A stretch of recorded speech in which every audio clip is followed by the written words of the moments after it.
Kıbrıs'ın Sesi TV 2020 ekranlarından mutlu günler efendim. Diyalog Medya Genel Yayın Yönetmeni Sayın Reşat Akar'la birlikte gündem özel bayram yayınında sizlerleyiz.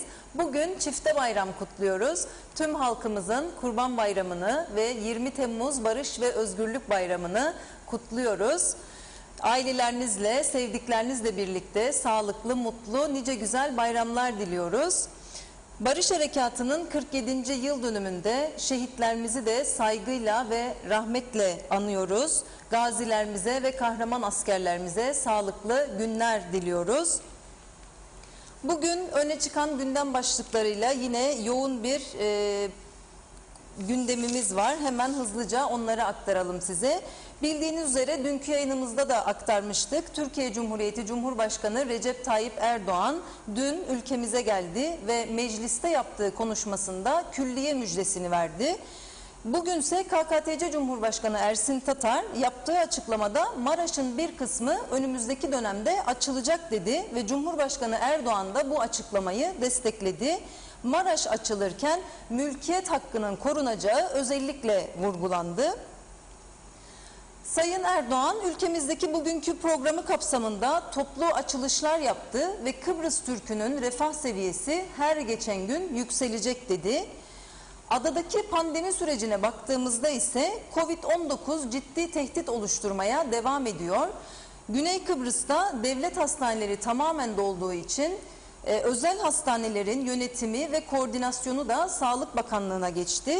Bununla birlikte Güney Kıbrıs'taki aşı kampanyasında aşı kampanyasını teşvik etmek amacıyla bir takım yeni tedbirler hazırlandı. Ülkemize baktığımızda ise hemşirelerin grevde olması nedeniyle hastanelerimizde ciddi sıkıntılar yaşanıyor. Tüm bunları ve daha fazlasını konuşacağız, sizlere aktaracağız. Sizler de yorumlarınızla, sorularınızla sosyal medya hesabımız üzerinden mesajlarınızı bize ileterek programımıza katılabilirsiniz. Akışımız içerisinde mesajlarınızı da okuyacağız. Şimdi değerli yorumları için sözü Sayın Akar'a bırakmak istiyorum. Reşat Bey, iyi bayramlar, merhabalar. İyi bayramlar Nazan Hanım. Sizlere de, herkese, tüm izleyicilerimize iyi bayramlar diliyoruz. Bugün çifte bayram. Tabii Kıbrıs'ı Türkler açısından hem Kurban Bayramı'nı idrak ediyoruz hem de 20 Temmuz Barış Harekatı'nın 47. yılını kutluyoruz. Tabii bugün geleneksel olarak törenler düzenlendi. Cumhurbaşkanı Sayın Recep Tayyip Erdoğan da kalabalık bir ekiple birlikte oradaydı, katıldı. Kıbrıs Türk halkına moral verici güzel konuşmalar yaptı. Elbette Kıbrıs Türkler açısından 20 Temmuz'un önemi tartışılmaz. Bu adaya kim ne derse desin barış ve özgürlük getirdi. 15 Temmuz'da Yunan cuntasının giriştiği faşist saldırı sonucunda önce çok sayıda ilerici Kıbrıs Rum öldürülmüş, dönemin Cumhurbaşkanı Başpiskopos Makarios sürgüne gönderilmiş, daha sonra darbeci Nikos Samson yasa dışı bir şekilde Cumhurbaşkanı ilan edilmişti. Sürgüne giden Makarios oradan dönemin Başbakanı Bülent Ecevit'e, Türkiye hükümetine garantör olduğunu hatırlatarak garantörlük hakkınızı kullanın ve Kıbrıs'ı faşist Yunan cuntasından kurtarınız demişti. Bunları şu anda biz tabii hiçbir yerde konuşmuyoruz, kullanmıyoruz, tartışmıyoruz. Suçlu pozisyondaymışık gibi bu iş gidiyor. Bazıları diyor ki acının bayramı da olmaz. Olmaz elbette acının bayramı ama ne acılar çekerek 74'e geldiğimizi de unutmamamız lazım. Dünyada hiçbir millet yaşadığı savaşları, çektiği acıları, kazandığı zaferleri, kaybettiklerini asla unutmaz. Unutan milletler hiçbir zaman geleceğe güvenle bakamaz. Çünkü kendisini koruyucu bir durumda olamaz. Kendini korumaya özen göstermez. Şu anda biz Türkiye sayesinde kendimizi koruyoruz. Burada güvenliğimizi sağlıyoruz. Ama kendi açımızdan, kendi başımıza, adımıza devlet desek de gereklerini yerine getirip getirmediğimiz tartışma konusu. Güvenlik alanında kendimizin yaptığı, yarattığı hiçbir şeyin olmaması gerçekten üzücüdür. Yolda geçen tankta, tüfekte bir Türk liramda benim vardır diyebilecek durumda olmazsak o zaman ne anlama geldiğini bu devlet ifadesinin düşünmek lazım. Tören alanında konuşurken bir yetkili makam, Kıbrıslılar açısından konuşuyorum, KKTC açısından, Türkiye makamları değil, ve orada geçen askerleri şeref ve selamlıyorsam kendime sorarım, acaba benim ordum nerede, benim orduma benim devlet olarak, vatandaş olarak ne katkım var? Hiçbir şey yok. Güney Kıbrıs öyle mi? Rum Milli Mahfuz Ordusu'na harcanan paraları biliyor muyuz? Satılan her eşyadan %16 Rum Milli Mahfuz Ordusu vergisi alındığını biliyor muyuz? Biliyorsak ne yapıyoruz? Bilmiyorsak neden öğrenmiyoruz? Geçtim bu konuyu. Bugünün konusu o değil. Maraş açılımı. Dün Sayın Erdoğan'ın adaya gelişiyle birlikte beklenen neydi? Parlamentoda önemli müjde vereceğim demişti. O müjdenin Azerbaycan'ın Kuzey Kıbrıs Türk Cumhuriyeti'ni tanıdığı müjdesi olacağını o bekliyordu herkes. Türkiye'deki kanallar da, Cumhurbaşkanlığına yakın kanallar, dışişleriyle iyi ilişkisi olan kanallar da bekliyordu. Hatta bütün yorumlarında 18 Temmuz günü 2-3 kanal senaryolarla ilgili olası senaryoların birinci maddesinde Azerbaycan'ın tanımasını koymuşlardı. Fakat Azerbaycan Cumhurbaşkanı Aliyev 18 Temmuz günü Sayın Erdoğan'ın adaya gelişinden bir gün önce kendisini ziyaret eden Avrupa Parlamentosu Başkanı'yla görüştü ve ne konuştularsa konuştular. Ondan sonra Azerbaycan'ın tanıma meselesi gündemden çıkmış oldu. Sayın Erdoğan ben Azerbaycan sizi tanıyacak mesajını getiriyorum demedi. Ama tekrar ediyorum, Türkiye'deki önemli kanallar bile güvenilir kaynaklardan elde ettikleri bilgilere göre senaryoların başında Azerbaycan'ın Kuzey Kıbrıs Türk Cumhuriyeti'ni tanımasının da yer aldığını söylüyorlardı. Bu olmadı. Bugün beklenen neydi? Bugün Maraş'ın açılması bekleniyordu. Maraş'ın Türk yönetimi altında açılması bekleniyordu. Rum yönetimi başkanı Nikos Anastasiadis önceki gün yaptığı açıklamada Birleşmiş Milletler ve Avrupa Birliği başta olmak üzere yaptığımız çok önemli ve etkili girişimlerden sonra tehlikeli bir yol haritasının çizilmeyeceği yönünde, yani Kuzey Kıbrıs'ta Maraş'ın açılmasıyla ilgili Türk tarafından yeni bir hamle olmayacağı konusunda umutlu olduğunu açıkladı. Nitekim Maraş'a gidilmedi bile. Toplu açılış törenleri Lefkoşa'da Açık Öğretim Fakültesi'nde salondan ve uzaktan kumandayla gerçekleştirildi ve Maraş'ın da yakın bir gelecekte yeni bir bölümünün eski sakinlerine, bak tekrar ediyorum burada eski sakin diye kullanmıyor ama mülkiyet sahiplerinin hakları korunarak, mülkiyet sahibi kimdir orada? Tapu kimin ise onundur. Onların dönüşüne olanak sağlayacak şekilde bazı düzenlemelerin yapılacağı belirtildi bugünkü konuşmalarda da. Cumhurbaşkanı Erdoğan bugün Lefkoşa'daki tören alanında önce Sayın Tatar, sonra Sayın Erdoğan bu konularda bir şeyler söylediler ama Maraş'ı biz açtık, bugünden itibaren isteyen Kıbrıs Rumlar gelsin, Türk yönetimine müracaat etsin, evlerine, mülklerine yerleşsin diye bir açıklama olmadı. Önümüzdeki süreçte yeni bir açılımın olabileceği ve bunun da mülkiyet haklarını koruyucu bir açılım olacağı şeklindeydi. Birçok insan çünkü bekliyordu. Maraş açılsın, bir otelde biz oradan kapalım, bir evde biz kapalım, ne güzel olur, sahile nazır olsun ha, oradaki otel, Allah falan, öyle düşüncelerde gerçekten böyle düşünenler de vardı, beklenti içinde olanlar.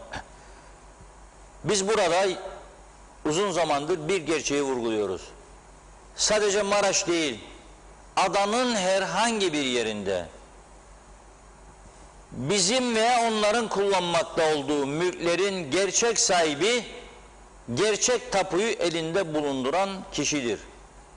aradan 50 yılda geçse, 100 yılda geçse, 150 yılda geçse, uluslararası hukuk mal sahibinin gerçek mal sahibi olduğunu kabul eder. Evin sahibi hayatta olmayabilir, mirasçıları vardır, çocukları vardır, torunları vardır. Günü gelir bir şekilde o mülküne kavuşur veya onun parasını alır. Bu Kıbrıs'ta da olacak olan budur. Öyleyse neden bir an önce doğru dürüst bir yol haritası çizemedik biz de bu mülkiyet sorununda halkımızı gelecek konusunda rahatlatacak adımlar atmadık? Soru budur, yanıtsız kalan soru budur. Bunun yanıtını veremiyoruz. Neden veremiyoruz? Hani dün yeni parlamento binası falandan da söz etti Sayın Erdoğan. O şimdiki parlamento binasının içinde olan ve hiç toplanmayan milletvekilleri veya toplandığı zaman boş salonlara konuşan arkadaşlar bir tane yeni vergi yasasını geçirmediler. O vergi yasası geçmiş olsaydı bugüne kadar çok önemli mesafeler kat etmiş olacaktık. Çok önemli mesafeler. Neydi bu? Bir vergi yasası. Ne vergi yasası? Benim şu anda bir evim var, oturuyorum. Bu ev, oturduğum ev herhangi bir sorun yok, içindeyim. Ama ikinci bir evim daha var veya bu evin yanında elimde araziler var. Parselleyip satıyorum, paraları kapıyorum. Kimin malını? Benim olmayan bir malı. Kim ödeyecek bunun parasını? Kimse ödemeyecek çünkü biz savaş yaptık, yoktur öyle bir şey. Onlar da dedi ki, ya kardeşim bu elinde fazla olanı satacağın zaman %20 ek bir vergi ödeyeceksin. Zaten ödediğin zaman da resmen Türkleşecektir bu mal. Değeri de ikiye katlanacaktır. Yani 100.000 sterling dediğin mal 200.000 sterling olacak. Zaten 100 iki sıradan alacaksın bir adam. Ver bunun %20'sini. Hem sağ partileri hem sol partileri engellediler. Hem sağı hem solu engellediler. Çünkü egemen güçler var. Asla dediler, gavurun malına paramı verecek, vergimi verecek, oturun oturduğumuz yerde deviririk sizi, bilmem ne yaparız. Tehdit altında siyaset yaparsanız böyle olur. Tehdit baskı altında siyaset yaparsanız seçim zamanı bir şeyler geliyor gidiyor diye veya ondan sonraki süreçlerde hiçbir şey yapamazsınız. Sizi böyle esir alırlar ama siz de bir toplumun, bir ülkenin geleceğini ipotek altına koyarsınız. Koydular mı? Koydular. Kaç kişi acaba Rum mülkünde oturan mutlu ve huzurludur ve geleceğine güvenle bakabilir? Soruyorum. %90'ımız Rum mülklerinde oturuyoruz. Hepimiz mutlu muyuz? Geleceğe güvenle bakabiliyor muyuz? Bunlar sonsuza dek bizim veya bizden sonra çocuklarımızın olacak diyebiliyor muyuz? Ben şahsen diyemiyorum. Açık söylerim. Bunu devamlı söylüyorum. Diyemem. Diyemem çünkü çok konuştuğum dünya çapında ünlü hukukçular ve siyasetçiler oldu. Çok konuştum. Herkese sorarım böyle meramdan. Ne olacak? Günü gelecek herkes malını alacak diyorlar. O malın üstünde, arazinin üstünde ben apartman yaptım. İstersen mal sahibi sana apartmanı yıktıracak, alacak elinden zaten yıkacak. Ya da isterse sen ona parasını ödeyeceksin. Ama ben alırken bu araziyi para verdiydim. Kime verdiydin? Mehmet'e git Mehmet'ten al. Biter iş orada. Bunu çözecek bir şey yapmadık ve bugün hala da insanları öyle bir duruma soktuk ki bugüne kadar, tabi bu resmi açıklama olsun, Allah geliyor reis de açıyor Maraş'ı, hücum oradan kapalım biz de birkaç, iyi görünelim, Cumhurbaşkanı'na, Başbakan'a yakın olalım, gidelim gelelim İçişleri Bakanı'na, İskan Bakanı'na da ne olur ne olmaz bize de bir şeyler gelsin Maraş'tan. Olamaz öyle bir şey. Yoktur öyle bir şey. Bunu açık açık halkımıza niye söylemiyor bizdeki siyasiler? Onu gerçekten anlamakta zorlanıyorum. Doğru bir şey değildir bu. Doğru bir şey değildir. Ve Sayın Erdoğan'a da doğruları anlatmadıklarını görüyorum ben birçok konuda. Mesela bakınız, bugün 20 Temmuz törenlerinde konuştular, böyle bir geçit töreni verelim arkadaşlar, tanklar, toplar, bayram bugün, o iki bayrağımız da girmedi ekrana, onlar da girsin görelim. Bir geçiş töreninden böyle bir görüntü, 20 Temmuz, böyle çok sade oluyor programımız bugün. Canlı bir gün, renkli. Şeref tribünü Erdoğan, Tatar,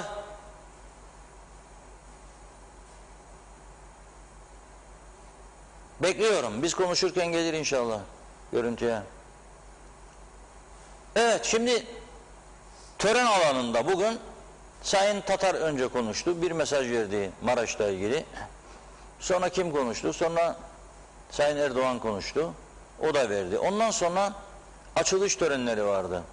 Alsancak'la çıkarmanın olduğu bölgede bir savaş gemisi kondu. Son 3 ay içerisinde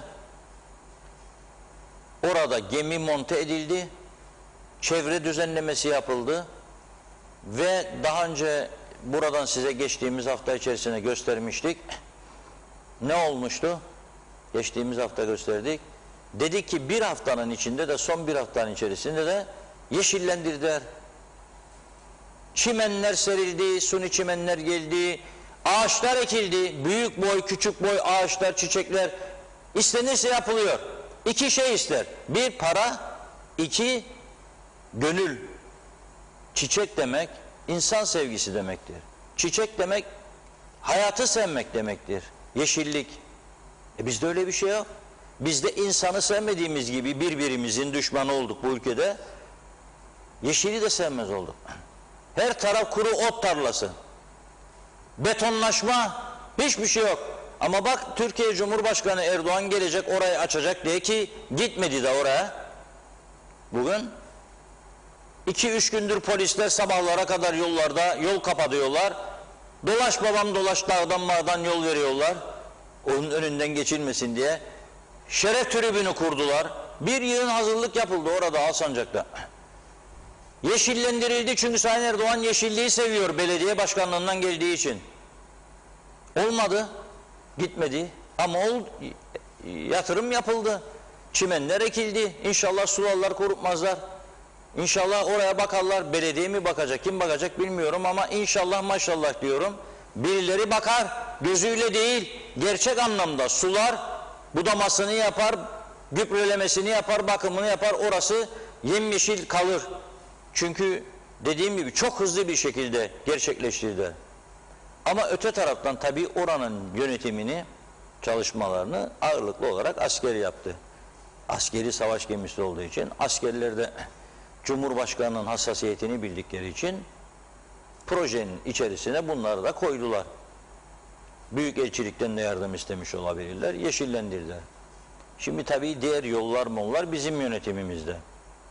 Yani geçen hafta yayınladık, dedik hiç olmazsa Girne'ye gidecek olursa Sayın Erdoğan, en turistik bölgemiz Sentileron'a çıkarken o kavşakta ağaç boyunu almış kuru otlar, dikenli otlar, bakınız burası halen aynı durumdadır. Halen bugün oradan gene geçtim, aynı durumdadır. Duymadılar bile bizi, duydular aslında ama boş ver yahu dediler. Para mı verecek oraya, şimdi ne zaman yapacak?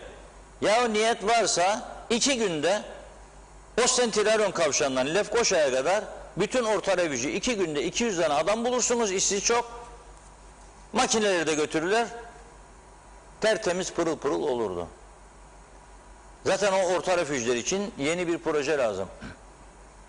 Ara ara boş çukurlar bırakıp zakkumlar için Lefkoşa'dan Girne'ye, Lefkoşa'dan Maus'a, Lefkoşa'dan Karpaz'a, Lefkoşa'dan Güzelur'da, Lefke'ye, bütün bu yollarda Orta Refüjlerin Kıbrıs'a özgü zakkum olması lazım. Neden? Su istemez de onun için. O belediye başkanı geldi, bu Ulaştırma Bakanı geldi, o değişti, bu gitti, olmaz. Kalıcı bir durum yaratılır ve o şekilde gider. Ama tabii onların da bakımı lazım. Büyüdüğü zaman budanacak, bakılacak, ilgi ister, değil mi? Karayolları bunun için kurulmuştur. Belediyeler bunun için para almaktadır, bizden vergi almaktadır. Ama yapmadılar. Peki bugün ne oldu? Bugün Lefkoşa Girne çevre yolu, nihayet o da kaç yıl sonra bitirildi bilir misiniz? Temeli atıldı dedikleri gün, bize yol başladı dediklerinde 6 ayda bitecek dedilerdi. 6 yıl geçti tahmin ederim aradan, nihayet bitirildi. Şükür etmek lazım. İlahi ya Rabbi şükürler olsun diye elimizi açıp şükretmemiz lazım. 6 yılda bir meseledir kısa bir yolun tamamlanması bizim ülkemizde, o da bir meseledir.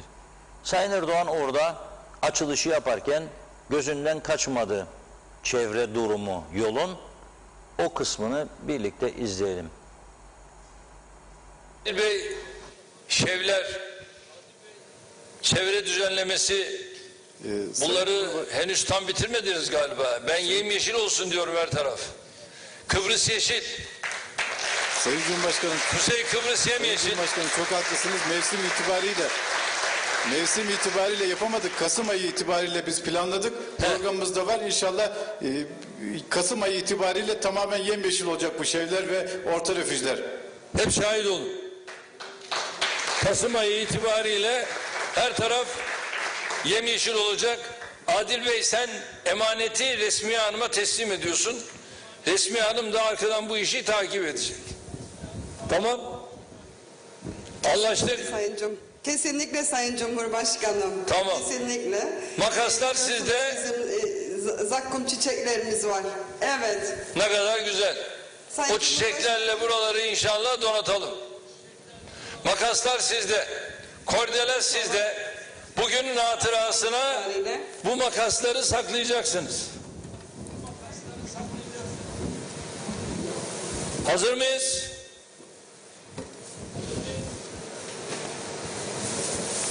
Hazırız Sayın Cumhurbaşkanım. Peki. Ya Allah. Bismillah.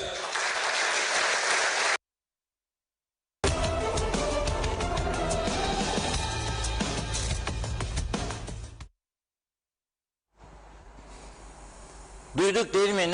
Ne dedi Sayın Erdoğan? Yeşillendirme dedi. Oradaki Sayın Bakan da tabii iklim şartları dedi. Havalar çok sıcak, bu sıcakta ağaç ekilmez demek istedi herhalde. Yol ne zaman başladı? Yolun projesi kaç yıl önce yapıldı? Kaç ay önce tamamlanması için hızlandırıldı çalışmalar? O çalışmalar yapılırken Ocak, Şubat vardı, Mart vardı, Nisan vardı, Mayıs vardı. Son 2 aydır çok sıcaktır havalar. Ekilebilirdi. Ama bizim buradakiler, ben Türkiye'den gelen Sayın Bakan'a hiçbir şey söylemem, hakkım yok. Burası benim ülkem ise ve benim burada bir devletim ve belediyelerim var ise bu benim sorunumdur. Ama biz memleketimizi sevmiyoruz. Koltuğu seviyoruz ki bu koltuk çok geçici bir koltuktur. Son yıllarda 1 yıllık emaneten veriliyor gelen gidenlere. Eskiden 5 yıl, 6 yıl, 8 yıl oturanlar vardı. Şimdi 1 yıl, 8 ay, 10 ay gidiyor koltuk, kayıyor. Eskiden 404 koyarlardı koltuğa, kalkamazdı oturanlar. Şimdi öyle bir şey değil, yağ döküyorlar, kayıyor gidiyor ansızın. Bunlar bu ülkeyi sevseler, bu ülkede gelecek görseler, böyle mi yaparlardı buraya? Kupkuru. Çünkü ne diyorlar? Aman boş ver. Ne olacak? Yeşillik. Kim uğraşacak bununla? Kim gidecek oraya sulasın ya? Sonra eker biçersek. Karayolları dairem var. Karayolları şeydir, ölüdür. Adı var. 145 çalışanı var veya 135. Ama bina içiymiş. Görev yapacak dışarıda. Ekip yokmuş. Kim yarattı bu düzeni? Ben mi yarattım bu düzeni? Kim yarattı?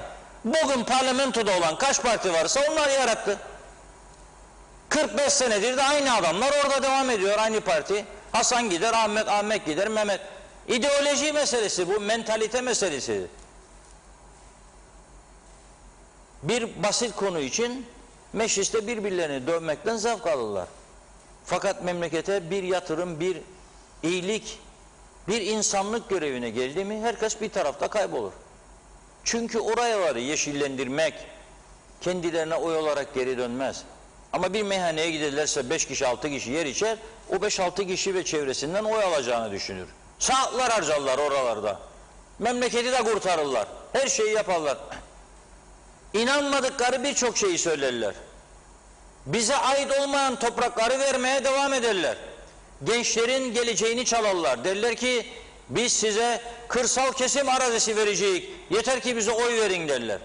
Günü geldiğinde gençler der hani bize kırsal kesim arazisi vereceğiniz? Verdim derler. Nerede? Merak etme geliyor köye dağıtacak. Dağıtırlar bir kağıt verirler ki hiçbir geçerliliği yoktur o kağıdın. Bakın hiçbir geçerliliği yoktur. Başkalarının mallarını verdim sana Ahmet Mehmet diyor. Ahmet alıyor kağıdı, nerededir bu arazi bilmiyor. Ona sorar bilmez, buna sorar bilmez, bulamazlar. Arazinin yerini bulamıyorlar.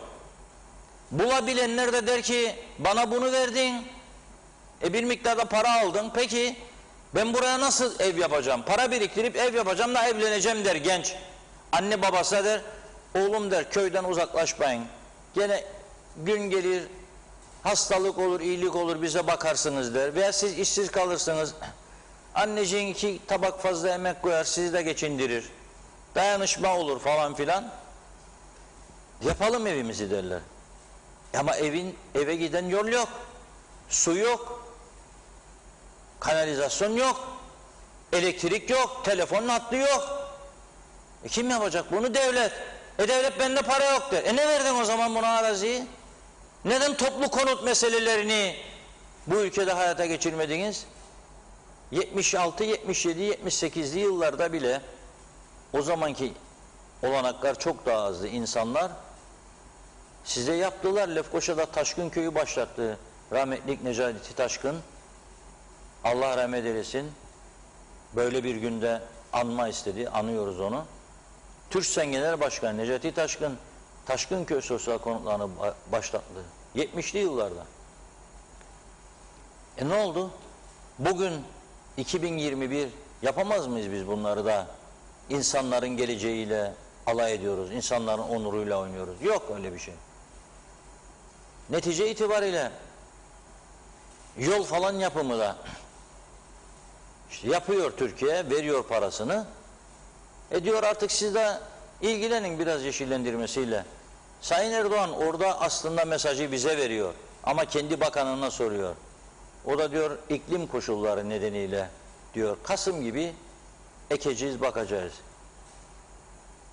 Ana merkezlerinde bile Lefkoşa'nın Sayın Erdoğan aslında çok tecrübeli, deneyimli bir siyasetçidir. Kaldığı otel ile bu sabah geldiği Şeref tribünü arasında 1 kilometre bile değildir mesafe. Gelirken görmüştür Gönyeli çemberi yemyeşil. Biraz hareket ettikten sonra Lefkoşa'ya geçmiş olurmuş Gönyeli'den. Böyle bir komedi var mı dünyada ya? Gülüyorum ben artık. Resmen komedi dünyasında yaşarım. 500 metrelik yolun 250 metresi Gönyeli'ymiş, 250'si Lefkoşa'ymış. Gönyeli olan yeşil, Lefkoşa olan kuru. Kupkuru. Görmedi mi eğrim büğrüm yer? Biz buradan bağırdık da 17 ayın 16'sında nihayet o yerde kalmayan çizgileri, bakın şimdi askerin yürüdüğü o yolun ortasında yolu ikiye ayıran çizgiler, bilir misiniz siz 10 gün bağırdım buradan, 16 Temmuz günü o çizgiler eğrim büğrüm, hiçbir kuralı yok. Başka ülkede olsa aman Allah'ım kulaklarından sallar adamı. Nasıl yol çizdiniz ya siz derler böyle. Nasıl çizdilerse. Ve buradan da uyardım. Aman dedim ha bu defa dikkat edin de sulu boyayla boyamasınlar yolun ortasında gene 3 günde silinsin 4 günde. Vallahi billahi %20'si 30'u 4 günde silinmeye başladı yerlerini. Her gün geçiyorum çünkü sanayi bölgesine gidiyorum. %20-30'luk bölüm hem eğrim büğrüm hem de %20-30'luk bölüm beyaz çizgiler silinmeye başladı. Sulu boya olsa bile 4 günde silinmez. Kimdir bunu veren? İhalesini yapan kimdir? Kime yaptırıyor? Neden bunun hesabı sorulmuyor? Yok öyle bir şey. Yok öyle bir şey. Yani orayı bile görmesi yeterliydi. Ben çok rica ettim ama iletmiyorlar Sayın Erdoğan'a. Bizim söylediklerimizi kendi çevresinde de var bir şeyler, engeller. Alsalardı bir diyalog gazetesi deseydiler, geçen hafta manşet attım. Sayın Erdoğan gidip görmeli dedim Girne Antik Limanı'nı. O bölümünü çekip bir fotoğraf gösterseydiler Sayın Erdoğan'a. Neden bu adam bu kadar yıldır gazetecilik yapar bu ülkede? Yok bu ülkede, Türkiye'de yıllardır gazetecilik yapan bu adam. Dünya ülkelerinde, birçok ülkede. Bu adam bir yol göstermeye çalışıyor. Ne o parti ne bu parti, ne o ne bu, siyaset yok, bir şey yok düşüncelerinde. Neden davet ediyor ben acaba sizi? Gitmek ister misiniz diye sorsalar eminim ben bu sıcak altında yürüyerek gitmeyecekti çünkü klimalı araba gidip görürdü diye düşünüyorum. Ama belki uzmanlarına talimat vermiştir. Gidin görün bana bir rapor sunun diye. Bizim acil ihtiyacımız nedir? Bu ülkede acil ihtiyacımız yıkıntıların, döküntülerin düzeltilmesidir. Her taraf dökülmüş vaziyettedir Kuzey Kıbrıs'ta. Sınır boylarında tarihi evler bir kısmı yıkılmış, bir kısmı yıkılmaya yüz tutmuş. Normalde paha biçilmez değerdedir o cumbalı tarihi evler. Bakan yok, ilgilenen yok. Girne Antik Limanı 7. yüzyıldan kalma bir Girne Kalesi var. Bizanslıların hediyesidir bu ülkeye. İşte o gazete. Bakınız burada. Geçen hafta içerisinde gidip görsün diye yaptık bu yayını Sayın Erdoğan. Bu mudur? Ve bizim şahinler Maraş'ımış kapacağız da oradan yeni ganimetler da ne yapacağız Maraş'ı böyle bu hale getirecek. Yok. Yaptırmazlar bize zaten bunu. Zaten bizim vicdanımız razı olmaz. Biz istemiyoruz böyle bir şey. Biz böyle insan değiliz ya. Neden bizi bu kadar dünya kamuoyu önünde eleştirsinler? Bu Kıbrıslı Türkler bakın aldıkları yerleri ne yaptılar diye. Yani ben şahsen üzülüyorum, utanıyorum, mahcup oluyorum. Biz bu değildik, böyle olmamamız lazım. Kaynak, kendi kaynağımız var. Çok kaynağımız var, yaratabiliriz. Senin neyine sen örtülü ödenek dağıtıyorsun? Kimin parasını kime? Yıllardır oralara buralara bir yön yere. Sonra örtülü ödenek dağıttığın bir önceki insanı da devlet aleyhtarı gösteriyorsun. Madem ki devlet aleyhtarıydı, niye senin de bulunduğun parlamento ve hükümet ortaklığı dönemi paralar kaydırdınız oraya? Neden? Bütün örtülü ödenekler için söylüyorum. Neden hala da siyasi partilere para dağıtıyorsunuz? Neden hala da sendikaların tahsilatçılığını yapıyorsunuz, maaşlarından kesintileri toplayıp da veriyorsunuz yüklü, sonra da diyorsunuz ki sendikalar bu ülkeyi mahvetti. Siz değil misiniz bütün gücü veren ve tören alanında çıkıp vatan millet nutku çekmek kolaydır da yahut da başka yerlerde konuşmak kolaydır da siyah takımları, lacivert takımları giyip gidip Türkiye'den gelen yetkililere vatan millet edebiyatı yapmak kolaydır da küçücük ülkeyi yönetmek işte bu kadar demek zormuş. Bize göre bir futbol takımını yönetmek kadar kolaydır burası ama işte böyle yönetiliyoruz. Demek ki bunu hak ediyoruz. Yol yapılmış, kimin umurunda? Gelir geçerken o yoldan yarın göreceksiniz tozlar, topraklar kalkacak, arabanın penceresi açıksa içeri girecek, yutacaksınız. Gözünüz ertesi günü kanlanmaya başlayacak. Git göz doktoruna para ver. Ne oldu? Toprak girdi canım diyecek doktor da. Girecek. Her taraf toprak, toz toprak, pislik içinde. Yazık değil mi? Bana göre çok yazık. Her tarafın döküldüğü bir ülke. Ercan'dan gelirken Sayın Erdoğan,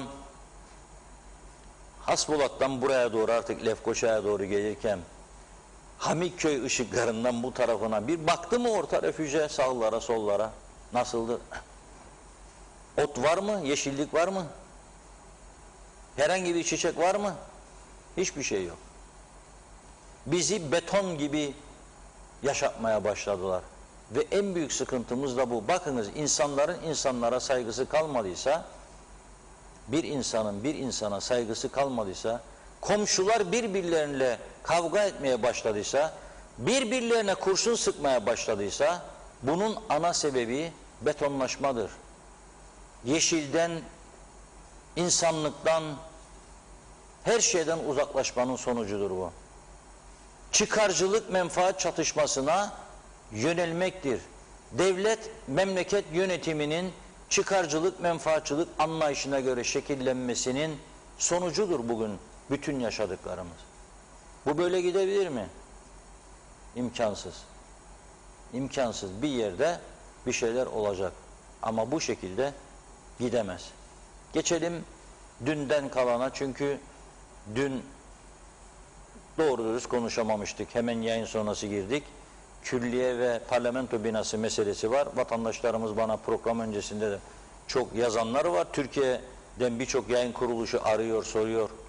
Nasıl bir külliye olacak? kaç yüz tane odası olacak falan diyorlar. Ben projeyi görmedim ki.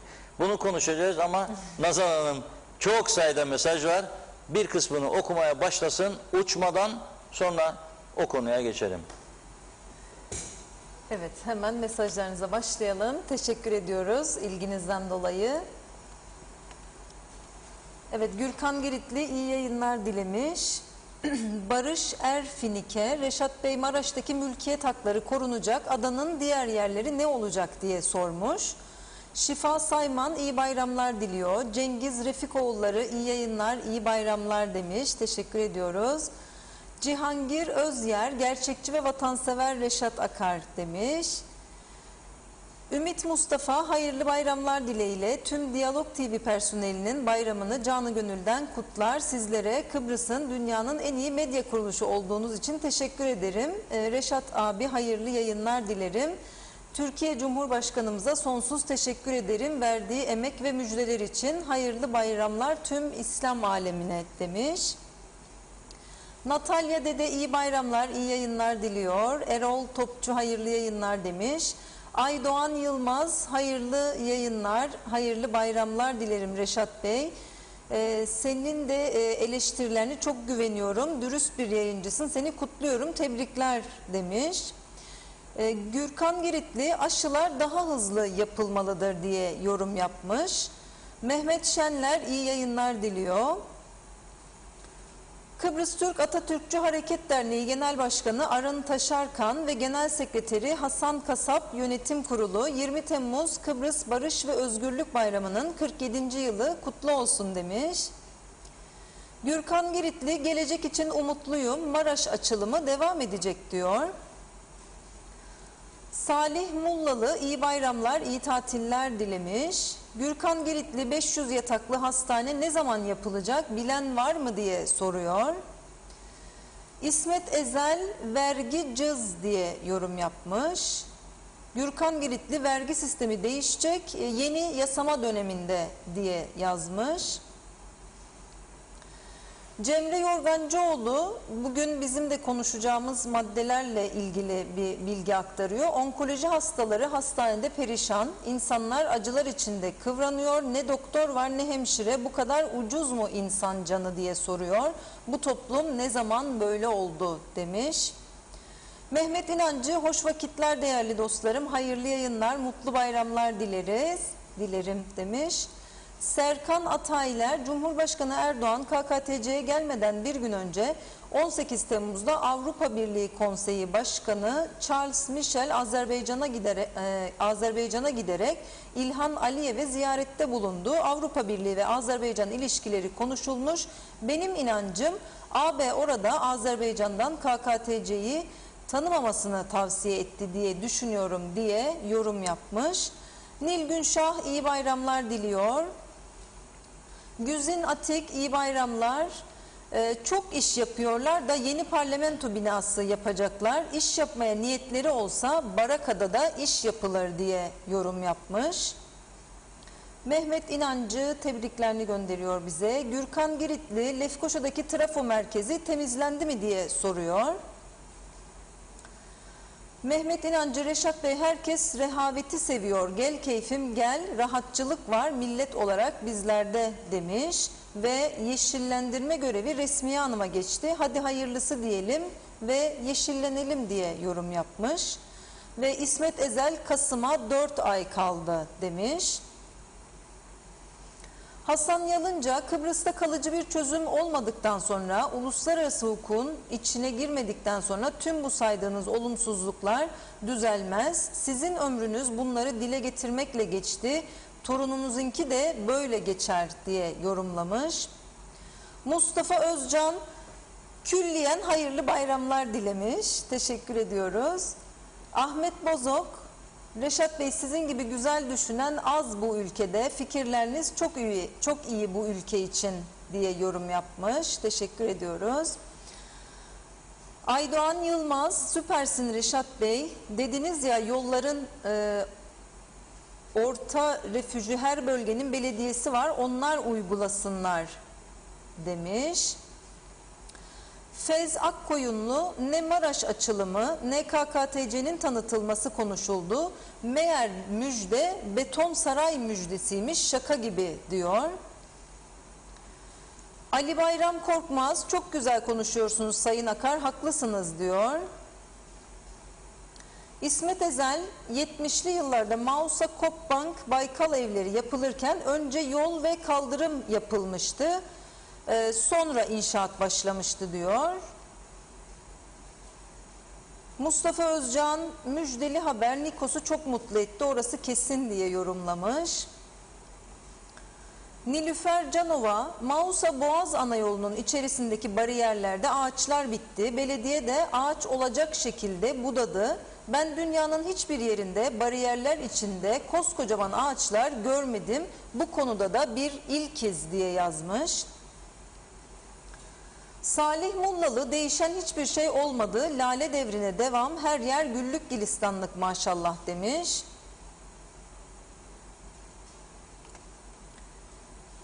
Hilmi Kırcı, sevgili Reşat Akar, yıkıntıdan, döküntüden bahsediyorsunuz. Önce yıkık dökük siyasetçileri bir yıkayıp temizlemek gerekmez mi diye yazmış.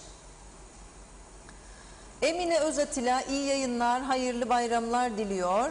Lefkoşa Belediyesi, Yıldızlı Belediye, ben Başbakanlığın yanından geçiyordum. Duvar kenarları ot kurumuş dikenler vardı diye yazmış izleyicimiz. Mehmet Kurtulmuş, Kurban Bayramınız mübarek olsun. 20 Temmuz Barış ve Özgürlük Bayramınız kutlu olsun demiş. Teşekkür ediyoruz Mehmet Bey. Yunus Özer, hayırlı bayramlar, iyi yayınlar. Reşat Akar diye yazılır, adam diye okunur, helal olsun size diyor. Teşekkürler Yunus Bey. Gürkan Giritli, Forever TRNC demiş. İzzet Kahraman, Sayın Reşat Bey ve bayan kardeşim iyi yayınlar, sevgiler diyor. Reşat Bey, bugün yazınızı okudum ama devamında kalemine sağlık diyor sanırım. Birazcık harfler karışmış. Tarkan Şanlı, bir yolu yapamadılar. Yollarda giderken offroad yapıyoruz. Araçlar perişan oldu. Çukurlara gire çıka her ay lastik parası, her ay makinistlere para. Seyir sefer alıyorlar ama yollar krater gibi diye yorumlamış. Azatcan iyi yayınlar diliyor. Hayırlı bayramlar olsun inşallah demiş. Özgün Şataf, selamlar Reşat Bey, iyi yayınlar. Buradan Girne Belediyesi'ne seslenmek istiyorum diyor izleyicimiz. Lütfen gelin bir kez daha denetim yapın. Çünkü kurallara uyan hiç kimse yok. Üstüne üstlük polisi aramamıza rağmen herhangi bir ilgilenen bile yok. Bu durumda virüsün bitmesini beklemesinler demiş.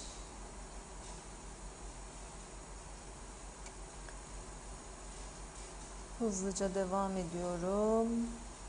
Kamil Köse, selamlar, iyi bayramlar. Bunları yıllardır söylüyoruz. Anında ötekileştirildik, partizanca oyunlar oynadılar diyor. Sadiye Düşünmez bize sevgilerini göndermiş. Teşekkür ediyoruz. Zekiye Baş, bu kadar doğru konuşan ilk adamsınız. Tebrik ediyorum Reşat Bey diyor. Sizi dinlemek ayrı bir ayrıcalık. Her kelimeniz bir olay. Keşke baştakiler de sizi dinlese, ders alsa. Hayırlı bayramlar dilerim demiş. Adem Balçıközü hayırlı bayramlar diliyor. Cengiz Gusela Güzelay, sevgili Reşat abim, TV 2020 ailesi ve herkesin bayramını kutlar. Sağlık ve afiyette olmanızı dilerim. KKTC'deki en büyük sorun toprak sorunu ve haksız kazanımlardır.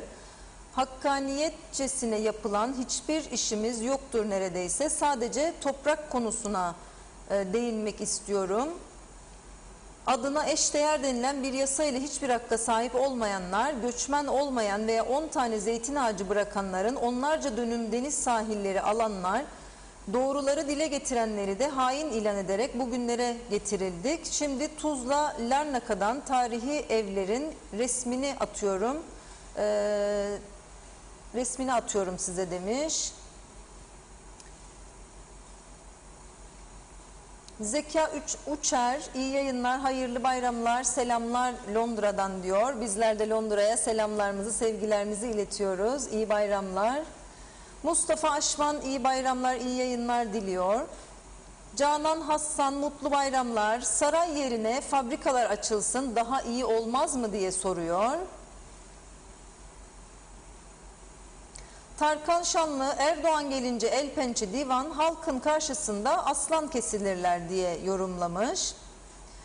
Kamil Özalay, iyi bayramlar diliyor. Teşekkür ederiz. Hüseyin Koltan, selamlar, kolay gelsin. Gerçek ve doğru haberin adresi. İyi ki varsınız. Ekranlarımıza hoş geldiniz. İyi yayınlar diliyor bize. Teşekkür ederiz. Kurban Bayramınız size sağlık, mutluluk ve huzur getirmesini dilerim. Ağzınıza ve yüreğinize sağlık Reşat Bey diyor. Hüseyin Yener, hayırlı bayramlar dileriz. Bütün Diyalog TV, Reşat Bey, TC yollara gelsinler, yeşillikleri görsünler diyor. Yıldız Safa iyi yayınlar dilemiş. Vedat Özkan, hayırlı bayramlar Reşat Bey, Nazan Hanım diyor. Teşekkürler Vedat Bey. Tarkan Şanlı, saray yapmaları halkın cebine fayda sağlamaz. O parayla yollar yapılır, halka yardım edilebilir. Bu kadar gereksiz harcamalar yapacaklarına halk için güzel, hayırlı şeyler yapsınlar diyor. Gürkan Giritli, Lefkoşa'daki pislikler dün beni rahatsız etti diyor. Nazime Nalbant, iyi günler, iyi yayınlar. Nazan Hanım, Reşat Bey, iyi bayramlar. İnşallah her şey iyi olacak. İyi tatiller. Tüm sevdiklerimin bayramını kutluyorum. İki bayramımız da hayırlı olsun. İyi ki varsınız sevgilerimle demiş. Nazime Hanım, biz de size sevgilerimizi gönderiyoruz. Cihat Aksezer, sizi zevkle dinliyorum. Doğruları söyleyeni 9 köyden kovarlar. O yüzden çağırmıyorlar Reşat Bey. Bayramınız mübarek olsun demiş. Vedat Özkan, saray külliyesi, yeni meclis ve millet bahçesi bence gereksiz. Acil çözülmesi gereken sorunlara çare bulmak gerekir diye yorumlamış. Yusuf Kadir Beyleroğlu, hayırlı yayınlar. Boğaz Hamitköy yolu açıldı. Bir tabela yok. Nereye gideceksin? Ben kayboldum akşam demiş. Sevilay Taşarkan, Türklere ve Rumlara barışı Türkiye Cumhuriyeti dönemin Başbakanı Bülent Ecevit getirmiştir. Ulu Önder Mustafa Kemal Atatürk, Bülent Ecevit, Kıbrıs Türk lideri Fazıl Küçük, KKTC kurucu Cumhurbaşkanı Rauf Raif Denktaş, aziz şehitlerimize saygıyla anıyoruz. 20 Temmuz Kıbrıs Barış Harekatı 47. yılı kutlu olsun. Kurban Bayramı kutlu olsun. İyi yayınlar dilemiş. Teşekkürler. Erol Pehlivan, kolay gelsin, hayırlı bayramlar. Bu vekillere Erdoğan meclis binası ve saray yapacakmış. Bunlara baraka bile çoktur. Milletin karnı aç, yollar Allah acısın insanları. Hastane yok, bunlar mahsus yapıyorlar. Bu milletin ahı hiç kimseyi hayır ettirmez demiş. Hatice Ulubay Yavaşoğlu, iyi yayınlar, iyi bayramlar. Cumhurbaşkanlığı sarayı ve yeni meclis yapımı demek ki dökülen hastaneden daha elzem, yazıklar olsun. Bir de hastaneyi gezdirselerdi Sayın Erdoğan'a. Bakalım Cumhurbaşkanlığı gecekondu ise hastaneye ne diyecekti diye yorumlamış. Kenan Yel, Reşat abi tebrikler. Senin gibi gerçekten gördüğünü dürüst ve adil şekilde herkes analiz etse bu küçücük adada sorun kalmaz diyor. Mehmet İnancı, Reşat Bey sizce bu halk külliye yapımına izin verecek mi diye sormuş. Şenay Sami, hayırlı bayramlar diliyor bize Londra'dan. Size de iyi bayramlar. Mehmet İnancı, seçimlerden sonra iktidar değişirse neler olacak sizce Reşat Bey diye sormuş. Aziz Kavaz, hala insanımız külliyeyi anlamış değil. Türkiye'den gelecek heyetler oturacak ve bizleri idare edecekler. Ana vatanımıza teşekkür ederim. Yani Girne'den yol bağladık Anadolu'ya şarkısı gerçek olmuştur diyor. Hemen devam edelim. İzzet Kahraman, herkesi maske ve mesafe kuralına uymayan ceza kesecekler. diye yazmış. Covid ile ilgili tedbirlere dikkat etmemiz açısından yazıyor sanıyorum. Turgay Gezen, bayramınızı tebrik ediyorum, esenlikler diliyorum demiş. Vedat Özkan, Ankara'da 9 gün tatil. Neden öyle et fiyatları %10 düştü? Kıyma 45 TL, dana kuşbaşı 60 TL oldu. Kasaplar etler ellerinde kalma korkusu var diye bize bilgi vermiş. Hüseyin Derici, sağlıklı, mutlu, nice bayramlar, iyi yayınlar diliyorum demiş. Hüseyin Koltan, 20 Temmuz Barış Harekatı bayramınız kutlu olsun. Saygı ve sevgilerimle sağlıklı günler diliyor. İyi ki varsınız TV 2020 çalışanları demiş. Teşekkürler Hüseyin Bey. Hilmi Kırcı, madem ki çok paraları var, esnafa, çiftçiye düşük faizli kredi verilsin. Ne gerekli Cumhurbaşkanına bina ya da meclis binası, hep gösteriş diye yorumlamış. İyi bayramlar dilemiş. Teşekkürler. Şenay Sami, sürprize çok şok oldum demiş. Salih Mullali, özgürlük gibi yoktur. Kurtuluş, özgürlük, 20 Temmuz kutlu olsun diyor. Ve İbrahim Büyükarslan, Sayın Reşat Bey ne der buna? Lefkoşa'ya kent parkı yapılması yetmedi. Meclis binası ve külliye yapılması, betonlaştırılması doğru mu? Orası Lefkoşa'nın nefes borusu diye yorumlamış. Evet, şimdilik tekrardan sayfamızı güncelleyeceğiz. Şimdilik yorumlarınız bu kadar. Reşat Bey, tekrar sözü size bırakıyorum efendim. Evet, çok teşekkür ediyoruz yorumlar için de. Tabii Sayın Erdoğan'ın dün mecliste verdiği müjde çok tartışılacak. Yani yeni parlamento binası ve külliye meselesi. Elbette bir millet bahçesi olması güzel bir şey. Güzel böyle bir parkımız, gidelim oturalım yeşiller içerisinde rahat edelim. Ama bizim Lefkoşa'da bir Çağlayan bahçemiz de vardı. Ne oldu Çağlayan bahçesi? Lefkoşa'da o 74 öncesindeki zor dönemde mülk sayımızın, arazi sayımızın sınırlı olduğu dönemlerde, ekonomik gücümüzün sıfır gibi olduğu dönemlerde Lefkoşa'da çok güzel bir Çağlayan bahçemiz vardı. Ne oldu? Bir gidip bakmakta fayda var değil mi oralara? Akşamları uyuşturucu yuvaları. Çok kötü. Lefkoşa'da bir Mücahitler Parkımız vardı. Ne oldu oralar? Atıl vaziyette. Oralara gidip bir gören bakan var mı acaba? Neden biz elimizdeki değerleri kullanmıyoruz? Lefkoşa'nın fuar alanı vardır. Müthiş bir arazi. Atıl vaziyette. Bayramdan bayrama bir küçük Luna Park kuruluyordu orada. Eskimiş, dökülmüş araçlarla.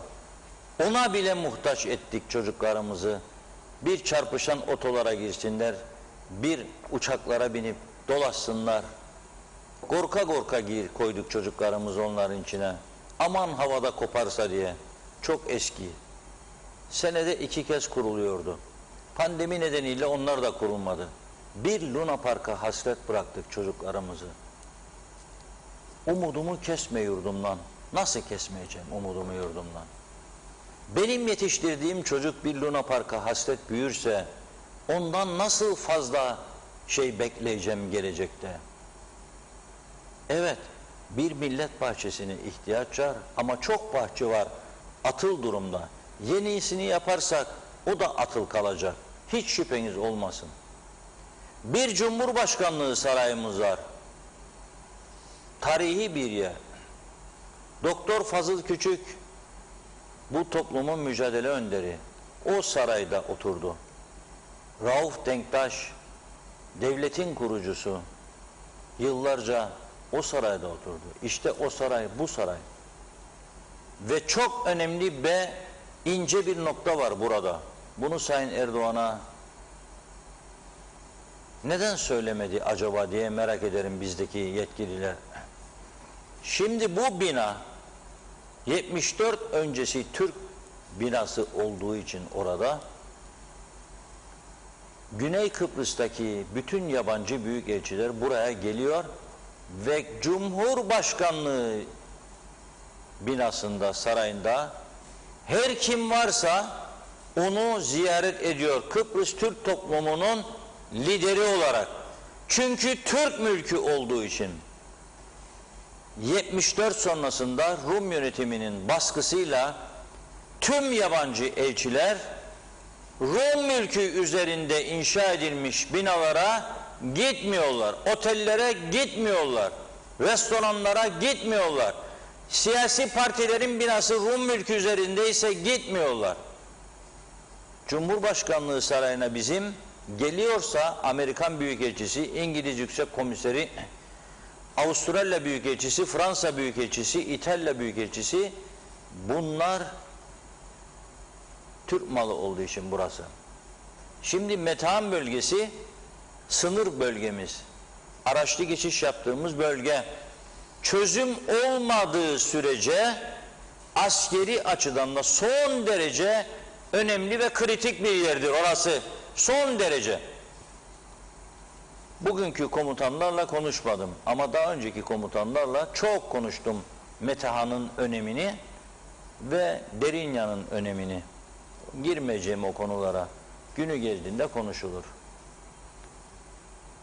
Siz oraya Rum arazisi üstünde bir cumhurbaşkanlığı sarayı yaparsanız, dışı ve içi hep altın kaplama olsa bile oraya yabancı diplomatları sokamadıktan sonra ne yapacaksınız?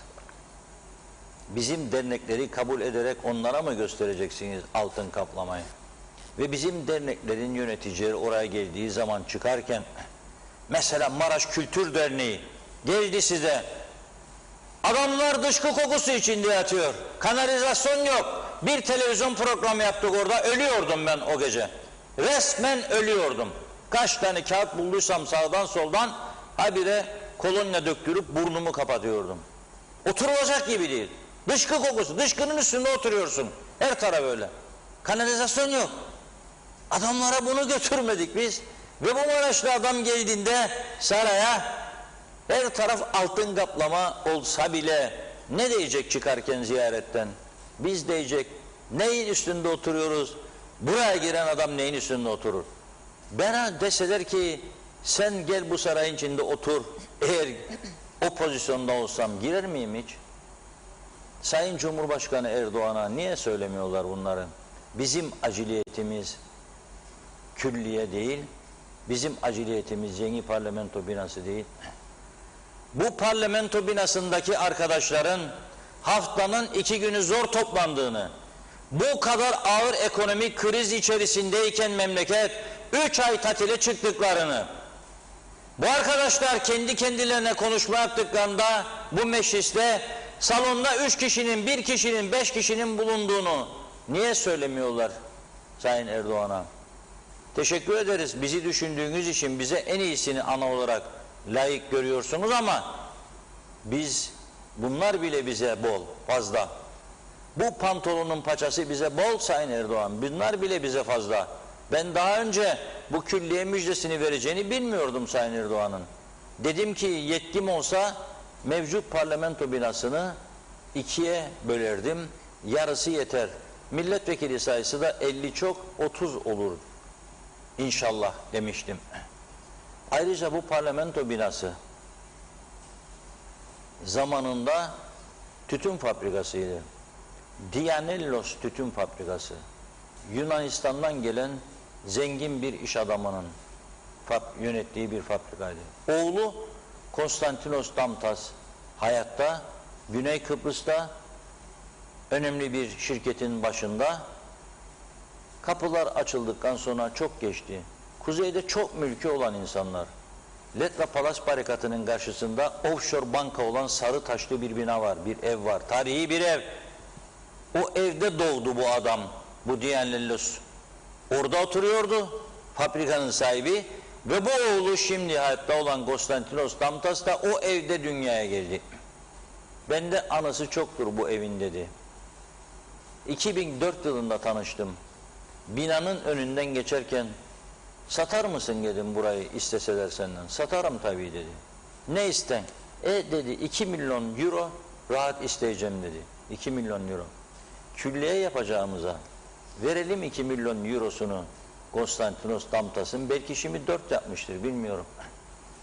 Ama hiç alamayacağını bildiği için 2 milyona da razı olur herhalde. Belki de daha aşağı. Verelim parasını, alalım tapusunu ve orada aslanlar gibi kükrediğimizde bilelim ki mal bizimdir. Şimdi aslanlar gibi kükrediğimizde Konstantinos o taraftan der ki ama neyin, kimin çiftliğinde ötersiniz yahu siz de? Rum'un çiftliğinde. Olmaması lazım. Olmaması lazım. Vatanımız, milletimiz, Türklüğümüz, insanlığımız evet sonuna kadar. Biriz, beraberiz, bütünüz ve başarılarımızla da gurur duyarız. Yaptığımız başarılar olduğu zaman. Ama Kıbrıs'ta bu anda bu yürüttüğümüz düzen, bu sistem geçerli bir sistem değil. O parlamento binası bizim arkadaşlarımıza çok lüks. Misafir ağırlıyor. Hangi misafir ağırlıyoruz? Yok misafir. Törenden törene 20 Temmuz'dan 20 Temmuz'a Türkiye'den biri gelecek de oraya gelecek. Çok güzel başkan odası var. Çok güzel misafir karşılama odası var. Boş duruyor. Yasa geçirmiyor bu arkadaşlar. Dün söyledim bir kez daha söylüyorum. Çok ağrıma gidiyor. Bu memleketin en büyük sorunlarından birisi pislik, çevre kirliliğidir. Utanç verici bir durumdan memleketin her tarafı. Neden yapıyoruz bunu? Korku yok da onun için. Cezası yok. 8 Türk lirası diye yazdı bana belediye başkanları verebileceğim ceza. 8 lira ceza verebiliyorsa bir belediye başkanlığı koşturur mu çöp atanların peşinde? Bir kamyon dolusu çöpü bugün en görkemli meydana dökünüz siz kentin, cezası 8 Türk lirasıdır. Bu yasayı geçiremedi arkadaşlar. Bu da şu anda ekranda gördüğünüz Girne'nin şimdiki halidir. Antik limanın. Benim içim yanıyor, sızlıyor. Ben gitmiyorum artık. Gitmiyorum. Ne anladım ben? Girne benimdir. Benim kontrolümdedir. Asla katla Girne'yi vermem diyoruz. Ne anladım benimdir de ben oraya gidemeyecek duruma geldiysem? Vicdanım kabul etmez bunu. Siz böyle bir yerden geçip orada oturup yemek yemek ister misiniz? İstemezsiniz herhalde. Çok üzücü bir durum var orada. Çok üzücü. Yollarımız dökülüyor. Hastanelerimiz yetersiz dökülüyor. Bugün külliyeyi konuşurken biz ve yeni parlamento binasını ve Maraş falan diye bazıları beklerken yağmalayalım. Lefkoşa Onkoloji Hastanesi'nden bir video paylaşıldı. Az önce de bir izleyicimiz yazdı. O video paylaşımını sizlerle birlikte izlemek istiyorum. İzleyelim, sonra konuşalım. Herkese iyi bayramlar. Lefkoşa Onkoloji Hastanesi'ndeyiz. Maalesef bizim bayramımız iyi geçmiyor. Şu anda onkoloji servisinde birçok hasta yatmakta, tedavi görmekte. Ama bu sabah itibariyle hemşirelerin greve girmesi nedeniyle maalesef tedaviler yapılamamakta. Birçok hasta mağdur durumda. İlaçlarını alamıyorlar. Maalesef ağrı kesicileri verilemiyor. Annemin sabahtan beri ağrıları devam etmekte. Pankreas kanseri kendisi. İnanılmaz ağrıları var ve şu anda ağrı kesicilerini ve ilaçlarını serum olarak bize verdiler ve biz makineye kendimiz taktık. Yani düşünün ne kadar mağdur durumdayız. Yani bu mağduriyeti sadece biz yaşamıyoruz. Burada birçok arkadaşımız aynı durumda. Maalesef siyasilerimiz bizim alıştığımız siyasilerimiz genelde daha önceki bayramlarda gelip hasta ziyaretlerinde bulunurken, herkese şifa dileklerini bulunurken, bu bayram herkes Tayyip Erdoğan'ın peşinde, seneye yapılacak olan seçimlerin derdinde, koltuk derdinde. Çünkü Tayyip Erdoğan Beyimiz kime onay verirse, destek verirse onun seçileceği bilincinde oldukları için kendi halkını, kendi vatandaşını, kendi hastalarını es geçiyorlar. Burada döküm saçım kalıyoruz. Bir hemşire yok, doktor yok, ilaçlarımızı kendimiz takıyoruz, serumlarımızı. Ben siyasilerimizin vicdanına bırakıyorum. Başka da bir şey demek istemiyorum. Burada başka mağdur hastalar da var. Sadece ben değilim. Benim abarttığımı düşünebilirsiniz. Başka bir arkadaşımız var. Evet, maalesef. Evet. Buradaki tek bir hemşireyle şu anda idare edilmeye çalışıyor. O da kendini zaten perişan halde bulduk. Sanırım hizmet de verecek bir hali de yok. Herhalde buraya bir takviye artık bir şey yapmaması gerekir sanırım. Çözüm ne bulunacaksa bir an önce bulunsun. Çünkü hastalara bir şey olursa vicdanı kim çekecek bilmiyorum artık.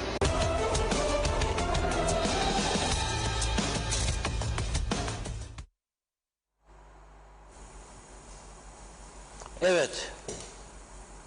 Kanser hastalarının durumunu gördük değil mi? Hemşireler grevdeymiş. Niye grevde? Hemşireler de ek mesailerini istiyormuş. Ek mesailer ödenmediği için greve gitmişler. Tam da bu bayram üstünde. Dün güneyde çalışan arkadaşlarımız yazıyor bana. Mesajlar bütün gün, bütün gece sağ olsunlar geliyor, durmuyor. Okuyabildiklerimi okuyorum. Genelde de hepsini okumaya ve cevaplamaya çalışıyorum. PCR test merkezlerinin sayısını azalttılar bayram var diye. Birkaç yerde. Neden? Sağlıktır bu ya. Bayram var diye durur mu? Hayat durur mu? 10 gün siz 9 gün tatil verdiniz. Bu ülke ekonomisinin battığı bir dönemde.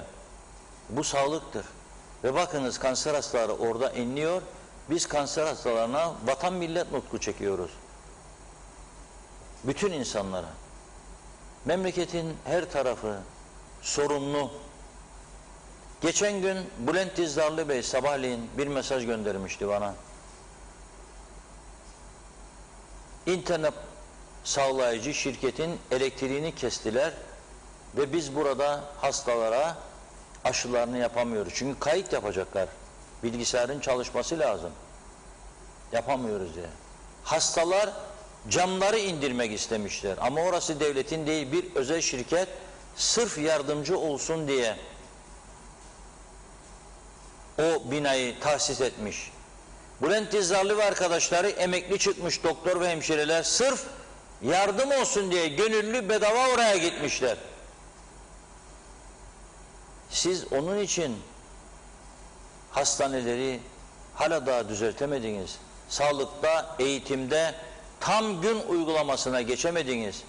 100 kusur okula birer küçük çocuklara mutfak yapamadınız diye tam gün eğitimi uygulayamadınız. Eğitim yerlerde sürünüyor. Okul bitiren çocuklar yetersiz, iyi okulları kazanamıyorlar yurt dışında. Buradaki üniversitelere girmekten başka çareleri kalmıyor. Buradaki üniversiteleri bitirdikleri zaman da özellikle İngilizceleri çok yetersiz oluyor. Olası bir çözüm, bir Avrupalı yaşam, çok acı çekecek bu çocuklar. Kimse umursamıyor bunları, kimse. Yazıklar olsun demek istiyorum gerçekten. Bunları ön plana çıkarıp plan projelerini yapıp yardım istemek lazım. Hatta bana kalırsa yardım istemeden bunu kendi olanaklarımızla yapmamız lazım. Neler dönüyor bu ülkede? Ne büyük paraların döndüğünü konuşuyoruz. Vergi kaydı olmayan çok iş yeri vardır. Sıfır. Hiç iş kaydı bile yoktur. Zor mudur bunları bulmak, çıkarmak? Değil. Lüks yaşamı kontrol altına almak zor mudur? Değil. İstek olacak. Ama beyefendiler kendileri lüks yaşam içindeyken nasıl lüks yaşamı kontrol altına alacaklar? Nedir ya o yaptığın, senin de yapmaya çalıştığın dese birisi, abiler var, ablalar var, seçim zamanı açıyorlar kesenin ağzını, Çekiliyorlar geri, yapamazlar. Mümkün değil, yapamazlar. Ve biz burada bu insanların acıklı durumunu konuşuyoruz. Bayram günü onkolojide hastalar perişan, bakacak doktor yok, hemşire yok, ilaç yok, ilaç. Biz neyi konuşuyoruz? İlaç yok. Ama 5000 tane resmi hizmet aracı var bunun arkadaşların. İr inat bir murat, asla katla satmadıkları gibi, kullanmaya devam ettikleri gibi yeni ekliyorlar üzerlerine gizli gizli. Merak etme alacağım sana da diyor, alıyor. Senden de alacağım diyor, alıyor. Çünkü seçime az bir zaman kaldı diye. Şimdi tabii bu arada neyi unutuyoruz? Koronayı. Çok ciddi duyumlar alıyoruz. Özellikle Güney Kıbrıs'ta bu iş yeniden patlamış durumda. Dünkü rakamlar kuzeyde 90, güneyde 1056 tane korona vakası. Güneyde bir tanesi 35 yaşında olmak üzere 5 tane ölüm gerçekleşti dün. Bizde de bugün bir ölüm var. 55 yaşlarında bir bayan hayatını kaybetmiş. 55 yaşlarında. Korona hastasıymış. Göğsünde sıkışma olmuş. Hastaneye giderken veya gittikten bir süre sonra galiba hayatını kaybetmiş. Ona da Allah'tan rahmet diliyoruz. Ama bu korona tehlikesi, bu delta varyantı, eğer yabancı kanallara girer de bakarsak televizyon kanallarına göreceğiz ki bütün dünyada yeniden korkulu rüya haline aldı. O zaman ne yapmak lazım? Her yeri kapatıp kilitlemek mi? Yoksa kendi kendimizi kontrol etmek mi? Dün bir düğünden görüntü atmıştı bir arkadaşımız.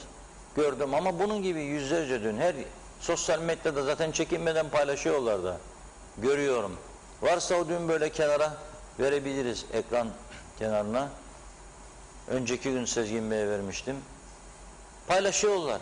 Oradan görüyoruz biz de. Çok rahat. İnsanlar iç içe girmiş, oynuyorlar sarmaş dolaş. Hiçbir tedbir yok. Ne düğünde de maske mi takacak? Takacaksınız ve oynamayacaksınız. Bir tane kızım var, olsun. Bir tane oğlum var, olsun. Ya düğünü erteleyeceksiniz ya da bunları yapmayacaksınız. Her şey istediğimiz gibi olamaz. Ayrıca biz genel anlamda yol gösterici olması gereken kesimlerden de yararlanamıyoruz ki rahat olalım. Rumlar geçen gün Safe Pass meselesine takarak eylem yaptılar. Yaktılar, yıktılar. 5000 kadar Rum. Neden? Rum yönetimi dedi ki, bundan böyle dedi, devlet dairelerinde çalışanlar Safe Pass gösterecek. Yani aşı yapıldığına dair. Yapılmadıysa işe alınmayacak. Almıyorlar. Döndüler dediler ki özelde de öyle olacak. Döndüler dediler ki eğer alışveriş merkezlerine girecekseniz ya Safe Pass ya da antijen testi. Antijen testi de bedavaydı. Ne yaptılar şimdi? Bizimkiler de iyi duysun bunu. Rumlar akaryakıt almaya gelir gider ama kuralları kapıda, sınır kapısında sıklaştırırsanız gelmeyecekler. 10 euro ödemek zorunda antijen testi için şimdi. Yani yaklaşık 100 TL. Biz de zaten PCR'lar için 100-150 arası para ödüyoruz. Yani emin olmak için de her hafta biz yapıyoruz mesela. Ben her hafta 100 kağıt ödüyorum. 100 TL. Özel bir hastanede 100 TL her hafta. Peki aşı konusunda biz ne yapıyoruz? Bugün Sayın Başbakan dedi ki toplumun %70'ini aşıladık. Ben buna inanmıyorum. %22 idi bir hafta evvel Sağlık Bakanı'nın açıklaması. Nasıl da %70'e çıktı? Bir haftada. Ve bu sistemde, çökmüş sistemde. Belki %70 tek doz olanlardan bahsediyor. O bile yani şüpheli. Doğru olmasını umut ediyorum. İyi niyetli düşünmek istiyorum. Peki Rumlar bu 10 euroyu koydu. Bu kadar tepki var, geri adım atlar mı? Hayır. Çünkü vaka sayılarının gittikçe artması ve bir günde 5 ölüm olması dün onları korkutuyor. O zaman ne yapmak lazım? Aşılamayı teşvik etmek lazım. Başlıyorum ta başından. 2 ay önce dediler ki aşı olan kamu görevlilerine ve askerlere 5'er gün ekstradan izin vereceğiz. Uygulamaya koydular mı? Koydular. Sözlerini tutuyorlar mı? Tutuyorlar. Sonra döndüler, dediler ki sıkıcı bir dönemden geçtik. Ülkeye gelen turist sayısı da az. Otellerin çoğu dolmadı. İstediğiniz herhangi bir otelde kalacaksınız aşı olduğumuz takdirde. %35'ini otel parasının devlet ödeyecek. Güzel bir teklif mi, cazip mi? Özellikle aşı olmak istemeyen gençleri teşvik edici mi? Evet. Baktılar, gördüler ki yeterli olmuyor. Ne dediler? Dediler ki bu kez hediye dağıtalım. Hediye. Olur mu? Olur. Promosyon gibi. Gazete promosyonu gibi. Biz de bugün mesela 1 litre Pepsi Cola verdik gazete alana. Bayram hediyesi. Ne yaptılar? Onlarca şirket katkı koydu buna. Aralarında resmi olanlar var, devlet kurumu. Kim? SİTA. Telekomünikasyon Dairesi. Özel gibi çalışıyor. 5 euro değerinde internet kontürü vereceğim dedi. 500 kişiye, 1000 kişiye. Elektrik kurumu indirim yapacağım dedi.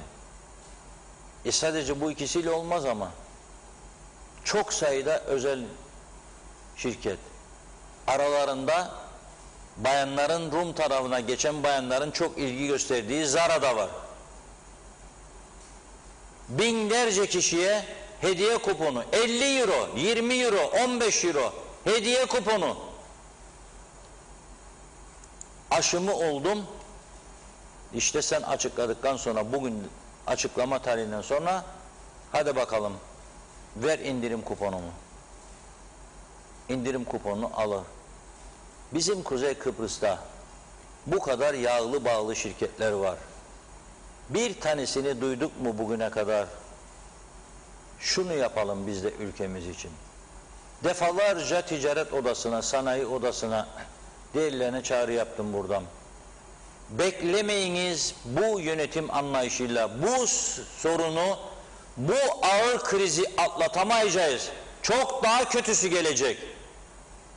Devreye giriniz dedim. Yönetime müdahale anlamında söylemedim. Demokrasi var tabii, onlar bizi yönetir görünecek.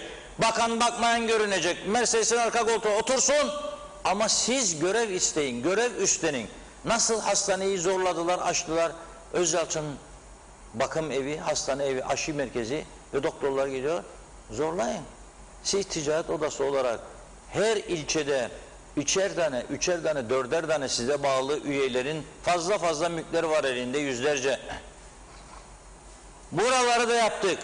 Buralarda doktorları biz getirdik. Hemşirelerin parasını da ödeyin, ne olacak ya? Ne olacak? 200.000 sterlinlik arabalar, yüzme havuzlu villalar gidiyor. Yaptırın bir şeyler de sonra hepsi gidecek elden. Sizinkiler de gidecek.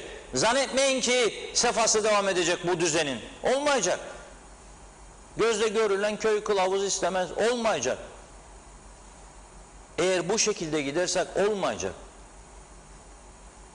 Yani o yüzden biraz hareket yok.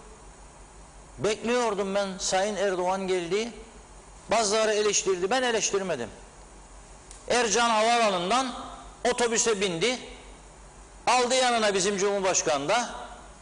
Geçtiği yerlerden durdukça bayram hediyesi dağıtmış. Bazıları bozuldu. Ne bozuluyorsunuz? Aldı, hediye getirdi. Oyuncak atıyor çocuklara. Peki bizim eskiden çok daha kötü durumlarda iken ekonomik durumumuz, bu törenlerden geçerken kamyonlar özel şirketlerin kamyonları da geçmiyor muydu? Atmıyorlar mıydı OMO paketlerini? Atmıyorlar mıydı kola kutularını? Şimdi niye yapılmıyor? O zaman çünkü lider vardı, örgütleyiciydi halkını, çağırırdı iş adamlarını, desteklerdi. Şimdi bunlar neden yapılmıyor? Sadece şimdi öyle bir anlayış gerçekleşti. Ne vereceksin bize diyorlar siyasetçilere. Bunu da ne yapacaksın bize? İndir KDV'sini de biraz iş yapalım. Daha çok çıkar beklentisi gibi bir ortam yarattık. Olmaz böyle bir şey. Bu zor günleri el birliğiyle, yardımlaşarak ancak atlatabiliriz. Görüyorsun, bağırıyorum 4 gündür, 5 gündür burada. Ya bir sentiler ön girişini, turistik yer, orada otları, birer telefon atsanız birbirinize 15 tane, 20 tane iş adamı, sanayide araçları olanlar vardır, kepçeleri olanlar var, çapaları, kürekleri olanlar var. Ya yıllarca devletten büyük ihale alan müteahhitler var. Ya bir çağrı var bize, bakınız böyle böyle oldu bu memleket, bazı yerlerini biz de bir olalım, temizleyelim. Gururla açıklayalım bunları, biz de verelim çarşaf çarşaf gazetelerde, televizyonlarda. Yok, ölü toprağa serpildi toplumun üstüne. Ama bunun sonu iyi olmayacak. Bu bayram gününde böyle konuşmak istemiyordum hiç. Güzel mesajlar vermek istiyordum. Ama ben Karpaz'daki 100 tane çocuk giydiremedik bu bayram, bilir misiniz siz? Aç susuz fakirliğin önde gelen merkezidir Karpaz. 100 tane çocuğu giydiremedik. Herkes çekilmiş kenarına. Aman aman aman benim deste eksilmesin. Benim deste yükselsin. Ben nerede saklayacağım? Nerede saklayacaksın o yükselttiğin desteleri? Nereye kaçıracaksın? Hangi ülkede huzur bulacaksın? Böyle bir güzel ülke yok ki başka gidebileceğin. En azından burada selamını alan birileri var. Git İngiltere bakalım, selam ver komşuya, almıyor. Tanımıyor bile seni. Bunların kıymetini bilmiyorsak ve her şeyi yaptık yıktık, kimse bir şey sormayacak diyorsak yanılıyoruz. Yanılıyoruz. 47. yıldadır 74 20 Temmuz, 50'ye 3 sene vardır. Ya toparlanacağız ya bizi birileri toparlayacak. Bu 47. yıl dönümünde ben bu mesajı da vererek sizlere veda etmek istiyorum. Ya toparlanacağız ya birileri bizi toparlayacak. Hiç de güzel olmayacak o zaman. Çok arayacağız bugünleri bile. Onun için kıymet bilelim. Bakın ben o onkoloji hastanesindeki o ilaç bulamayan, hemşire bulamayan insanların durumunu gördüğüme çok üzüldüm. Çok üzüldüm. Ve buradan çağrı yapıyorum Sağlık Bakanı'na. Bayram kutlama hakkınız yoktur. Ne sizin ne ekibinizin. Derhal göreve, bu insanlara çare olmak zorundasınız. Derhal olağanüstü bakanlar kurulu toplayıp derhal durdurmalısınız bu grevi. Derhal bu insanlara yardımcı olmalısınız. Bütün hastaneleri denetlemelisiniz. Göreve çağırmalısınız. Gelmeyenler hakkında da işlem başlatmalısınız. İnsan hayatıyla kimse oynayamaz. Uçuyoruz derken böyle öteki dünya uçuyoruz. Uçuyoruz. Evet doğrudur ama nereye? Öteki dünya. Zamansız olmaz yani. Evet, son mesajları hızlıca okuyalım. Vaktimizi de tamamladık. Bitirelim Nazan Hanım. Evet, hemen kaldığımız yerden mesajlarımıza devam ediyoruz. Yücel Barbaros, Kıbrıs Barış Harekatı'nın mimarı Ecevit'in adını anmaktan bile kaçınıyorlar diye yazmış. İsmet Ezel, İskele Plaj'da modern bir Luna Park var Mausa'da demiş. Mehmet İnancı, Sayın Erdoğan bu tarihi binanın İngilizlerden kalma bir gecekondu dedi. Parayla değeri ölçülebilir mi Reşat Bey? Bizler ada insanı olarak tarihi binalara önem veririz diyor. Nazime Nalbant, bu zor olan günlerimiz elbet geçecektir. Ne olur bu maskelerimizi, önlemlerimize lütfen dikkat edelim. Vakalarımızda inşallah daha çok olmamasını diliyorum demiş. Biraz uzun bir mesaj yazmış. Mutlu akşamlar diliyor. Teşekkür ediyoruz. Turgay Gezen, tarihi binalara yeterince önem verdiğimizden emin misiniz Mehmet Bey diye sormuş. Şefika Bekiroğulları, yüreğinize dilinize sağlık Reşat Bey. Bizim Cumhurbaşkanımızın vicdanı nasıl kaldırır vatandaşı aç yaşarken saray yaptırmayı diye sormuş. Muhammed Ercan, İyi Bayramlar Diyalog TV, saraydan, külliyeden önce sahip çıkmadıkları halkın, esnafın, koronadan bitmiş tükenmiş insanların, daha az önce 2020 yılı sonunda fırtınadan, hortum felaketinden evleri, iş yerleri yıkılmış, kullanılamaz hale gelmiş, güya yaraları sarılacak hükümet, Cumhurbaşkanı nerede, unutuldu mu yoksa öncelikleri değil mi her zamanki gibi diye soruyor. Volkan Bazu Kuvvet, Reşat Bey Londra'dan selamlar, iyi yayınlar. Dünyaya verdiğimiz mesaj külliye, başka ne verebilirdik? Teşekkürler demiş. Cengiz Gusela Güzelay, saray için seçilen yer bombalanmış okul dediğimiz askeri bölge, aynı zamanda İngiliz okuludur aklımda kaldığı kadarıyla demiş. Maraş Oteller bölgesi de öyledir. Umarım yine cezalandırılmayız demiş. Vedat Özkan 17 Temmuz'da Türkiye Büyük Millet Meclisi açıklama yaptı. 1 Ekim 2020'den 17 Temmuz 2012'ye toplam 10 ayda 81 kanun çıkarılmış olup toplam 700 saat çalışmışlar. Son 2 gün toplam 24 saat çalışılıp Türkiye Büyük Millet Meclisi'ni 1 Ekim'e kadar tatil ettiler. Bayram olmasaydı 2 ay tatil olacaktı. Sizin vekilleriniz 3 ay tatil nasıl yaparlar? Aldıkları maaş kesinlikle helal değil diye yorum yapmış. Yusuf Peker iyi bayramlar diliyor bizlere. Teşekkür ediyoruz. İzzet Kahraman TV 2020 çalışanlarının bayramı kutlu olsun demiş. Teşekkür ediyoruz. Turgay Gezen aslında bu memlekette yeni Cumhurbaşkanlığı ve meclis binası yapılmasına bence gerek yoktur diyor. Fakat TC Cumhurbaşkanı ille de yaptıracaksa ne olur yeni Cumhurbaşkanlığı konutuna külliye demeyelim. Külliye dini yapılar topluluğudur. Din ile siyaseti birbirini karıştıranların düştüğü duruma biz düşmeyelim diye yorum yapmış. Ayşe Latif, günlerce beklenen müjdeyle şok olduk. Bunlar bildiklerimizdi. Bence müjde değil. Belki maskeden de ama yüzler hiç gülmedi. Arkasından kim bilir neler duyacağız. Zaman her şeyi ortaya çıkaracak demiş.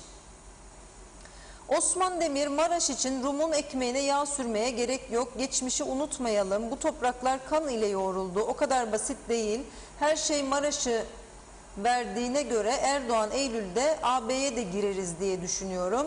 Vardır Sayın Erdoğan'ın bildiği, her şeyi de anadan beklememek lazım demiş. Gürkan Giritli yine harika bir program oldu demiş. Teşekkür ediyoruz Gürkan Bey. Cihangir Özyer, derhal elçiliği arayın lütfen. Onlar hemen müdahale edeceklerdir. Bırakın yerel saçmalığı, gerekirse ambulans uçak gelecek hemen demiş. Baki Arıcı, insanlık sendikanın zulmüne kaldı diyor. Gürkan Giritli, hemşireler hastalara nasıl değer verir? Ek mesai için işe gitmezler, yazık demiş. Evet, bir ara verelim dilerseniz. Tabii ki, Sayın, çok yoğun mesajlar geliyor. Evet, çok mesajlar var, teşekkür ediyoruz. Ama Sayın Ünal Üstel duyarlılık gösterdi, yayınımızı izliyor. Kendisi aradı, biz bağlamak istiyor programa. Son gelişmeler hakkında aydınlatacak izleyicilerimizi. Dolayısıyla Ünal Bey hatta zannediyorum. Selamlar Ünal Bey. Selamlar Reşat Bey, iyi yayınlar. Sağ olun Sayın Bakan. Öncelikle bayramınızı kutlayalım. Şimdi bu hemşirelerin eylemiyle başlayalım. Nedir son durum Sayın Bakan? Hastalar şikayetçi, özellikle kanser hastaları. Öncelikle herkese hem Kurban Bayramı'nı hem de 20 Temmuz bayramımızı kutlarım. Ve bu çifte bayramın tesadüf ettiği bu 20 Temmuz'da ebeler ve hemşireler ansızın eyleme kalkıştı. Biliyorsunuz ben bir hafta önce pozitif, yakın temaslı olduğum için, yani şoförüm korona virüsüne yakalandığı için, benim şoförümde olduğu için izolasyona aldım kendimi. Bir süredir izolasyondasınız, evet, doğru. Ve dün 7. günümü tamamladım ve çıktım. Çıkar çıkmaz da tabii hastanedeki ebeler ve hemşireler sendikanın eylemiyle karşılaştım. bütün şartları göğüsleyerek pandemi hastanesini ziyaret ettim. İşlerin aksamaması için Nalbantoğlu Hastanesi'ni ziyaret ettim. Ve oralardaki eyleme katılan hemşirelerin ve katılmayan hemşirelerin listesini yaptık. Dolayısıyla özellikle hem ayaktan tanıda hem çocuk bakımda hem ortopedide ve öbür bölümlerde işlerin aksamaması için başhekimlerle bir toplantı yaptık. O toplantı neticesinde bir düzen sağladık. Ama baktık ki bu düzen gitmiyor. Bugün sendikayı çağırdık. Yani biz izolasyondan çıktık ama dün sabahtan akşamlara kadar anavatanımız Türkiye Cumhuriyeti'nin Cumhurbaşkanı ülkemizi ziyarete gelmesine rağmen biz bir ziyarete gittik. Gerisini bakanlıkta geçirdik. Şu anda da bakanlıkta çalışırız çünkü insanımızın sağlığı önemlidir. Evet. Bu bayramı rahat geçirmesi için tedbirleri alıyoruz. O yüzden sendikayı çağırdık ve sendikaya dedik ki bize istediklerinizi ortaya koyun. Ama tabii burada üzüntülerimizi de bildirdik. Çünkü böyle bir bayram arifesinde sonra olsa bunun mücadelesini birlikte yapardık. Tabii burada biliyorsunuz pandemi başlayalı hemşirelerimizi Magosa'dan Lefkoşa'ya ve Güzelyurt'tan Lefkoşa'ya taşımak için önceleri mazot katkısı verilirdi. Sonra taşımacılar durduğu için otobüs kiralandı ve hemşirelerimizi taşıyor. Güvenli bir şekilde hem de saatlerine işe gelmesi için.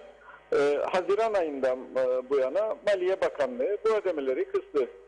Evet. Bizim ısrar etmemize rağmen her konuda Bakanlar Kurulu'nda konuyu Bakanlar Kurulu'nun gündemine getirmemize rağmen maalesef ödenmedi ve dolayısıyla o taşımacılık durdu. Bunu hemşireler ve ebeler sendika başkanı da neden durdu da ödenmez diye. Önce biliyorsunuz ben o izolasyon olduğum dönemde bakanlığı bir ziyaret yaptılar ve bu görüşlerini ortaya koydular. Ve oradan biz hemen Maliye Bakanlığı'na bunun bu pandemi süreci geçmediğinin ve yıl sonuna kadar ödenmesi gerektiğini söyledik. Ve hemen yazımızı da yazdık ki acildir bu hemşirelerin gününde ödenmesi ki bu pandemiyi geçirelim. Maalesef Maliye Bakanlığı'ndan şu ana kadar bir yanıt alamadık. Bunun üzerine de sendika saatlerini doldurdukları için çalışanlar bunu eyleme çevirdiler ve bu bayram gününde iş yapmama kararı aldılar. Dolayısıyla biz her şeye rağmen kendilerini çağırdık. Bu sorunlarınız bizim sorunlarımız. Sorunlardan bir tanesi budur. Bir de ek mesailerin 4 ay ödenmedi, geriden geliyor. Ve ek mesailerinin 1 aylık veya 2 aylık ödenmesi için Maliye Bakanı'yla oturup müzakere edip bunu sağlayacağımızı kendilerine söyledik. Ve bunun yanında kendilerine ait bir yasa vardı. Yasada mecliste yataklık tedavi kurumların yasası birinci görüşmesi yapıldı komisyonda ve ondan sonraki süreçte meclis tatile girdiği için komisyonda bekliyor ve yasa komisyonda beklerken bu yaz sürecinde komisyon başkanı da Sayın Faiz Sucuoğlu'dur. Faiz Sucuoğlu'ndan rica ettik bu yaz sezonunda bu yazayı lütfen oturun ve müzakere edin ve genel kurula sevk edin ki Ekim ayı geldiğimiz zaman bu hekimlerin yasasını genel kuruldan geçirelim. Böyle bir süreci bugün sendikaya da anlattık. Bu onlardan pazartesine kadar bir müsaade istedik. Grevi kaldırmaları için, kimsenin canıyla oynamamaları için, kimsenin hayatını riske sokmamak adına. Onlar da bizim ile dediler ki mutabak kaldık ve eylemi kaldırdılar. Pazartesi bu konuyu Bakanlar Kurulu'na götüreceğim. Salı günü de Başbakanlıkta hem Başbakan hem Maliye Bakanı hem de sendikayla birlikte oturup bu konuları masaya yatırıp bir çözüm üreteceğiz. Şimdi onkoloji hastanesindeki ilaçların bir müddetten beri olmaması doğrudur. Yalnız bizim temin edebildiğimiz acil ilaçları getirebiliyoruz. Bunun nedeni de yine bir ay vardır ki Maliye Bakanlığı'yla büyük bir mücadele veriyoruz. İlaç Eczacılık Dairesi bu ilaçları temin eder. Benden önceki bakan arkadaşım döneminde de aynı tedarik devam ederdi. Fakat bütçe yetersiz olduğu için ve dövizde biliyorsunuz büyük bir devalüasyon olduğu için bütçede bir açık oluştu. Dolayısıyla para yeterli olmadı. Ve şu anda ilaç eczacılığının piyasaya 13 milyon bir borcu var. Biz bunu Bakanlar Kurulu'nda masaya yatırdık. Dedik ki Bakanlar Kurulu'na ilaç eczacılığa bu para lazım ve bu paranın ödenmesi lazım ve onkoloji hastaları bir gün daha bekleyemez. Bu ilaçları temin etmemiz lazım ve bunu Sayın Maliye Bakanı'na ilettik, Sayın Başbakan'a ilettik. Sayın Başbakan da Maliye Bakanı'nı çağırdı. Ben izolasyondayken bizim müsteşarı da çağırdı ve bir orta yol buldular. Önümüzdeki haftada bu parayı ödenip bu onkoloji hastalarının da ilaçlarını temin edeceğiz diye düşünüyorum.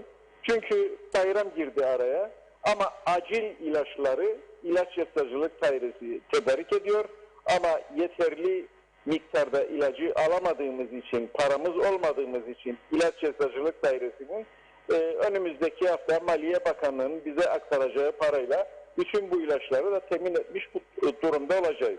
Maliye Bakanlığı sizin bu kadar acil durumda olduğunuzu anlamıyor mu yani? O kadar önemli bir durum. İnsanlar canıyla uğraşıyor, ilacı yok ve o bekletiyor masasında bunu. Param yoktur diyerek olur mu?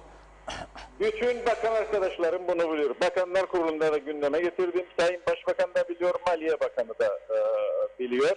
Ve her platformda dile getirdik ama ben o izolasyona girdiğim zaman Başbakan çağırdı Maliye Bakanı'nı da ve bizim müsteşarı da ve orada bir ortak yol bulmak için çalışma yaptılar.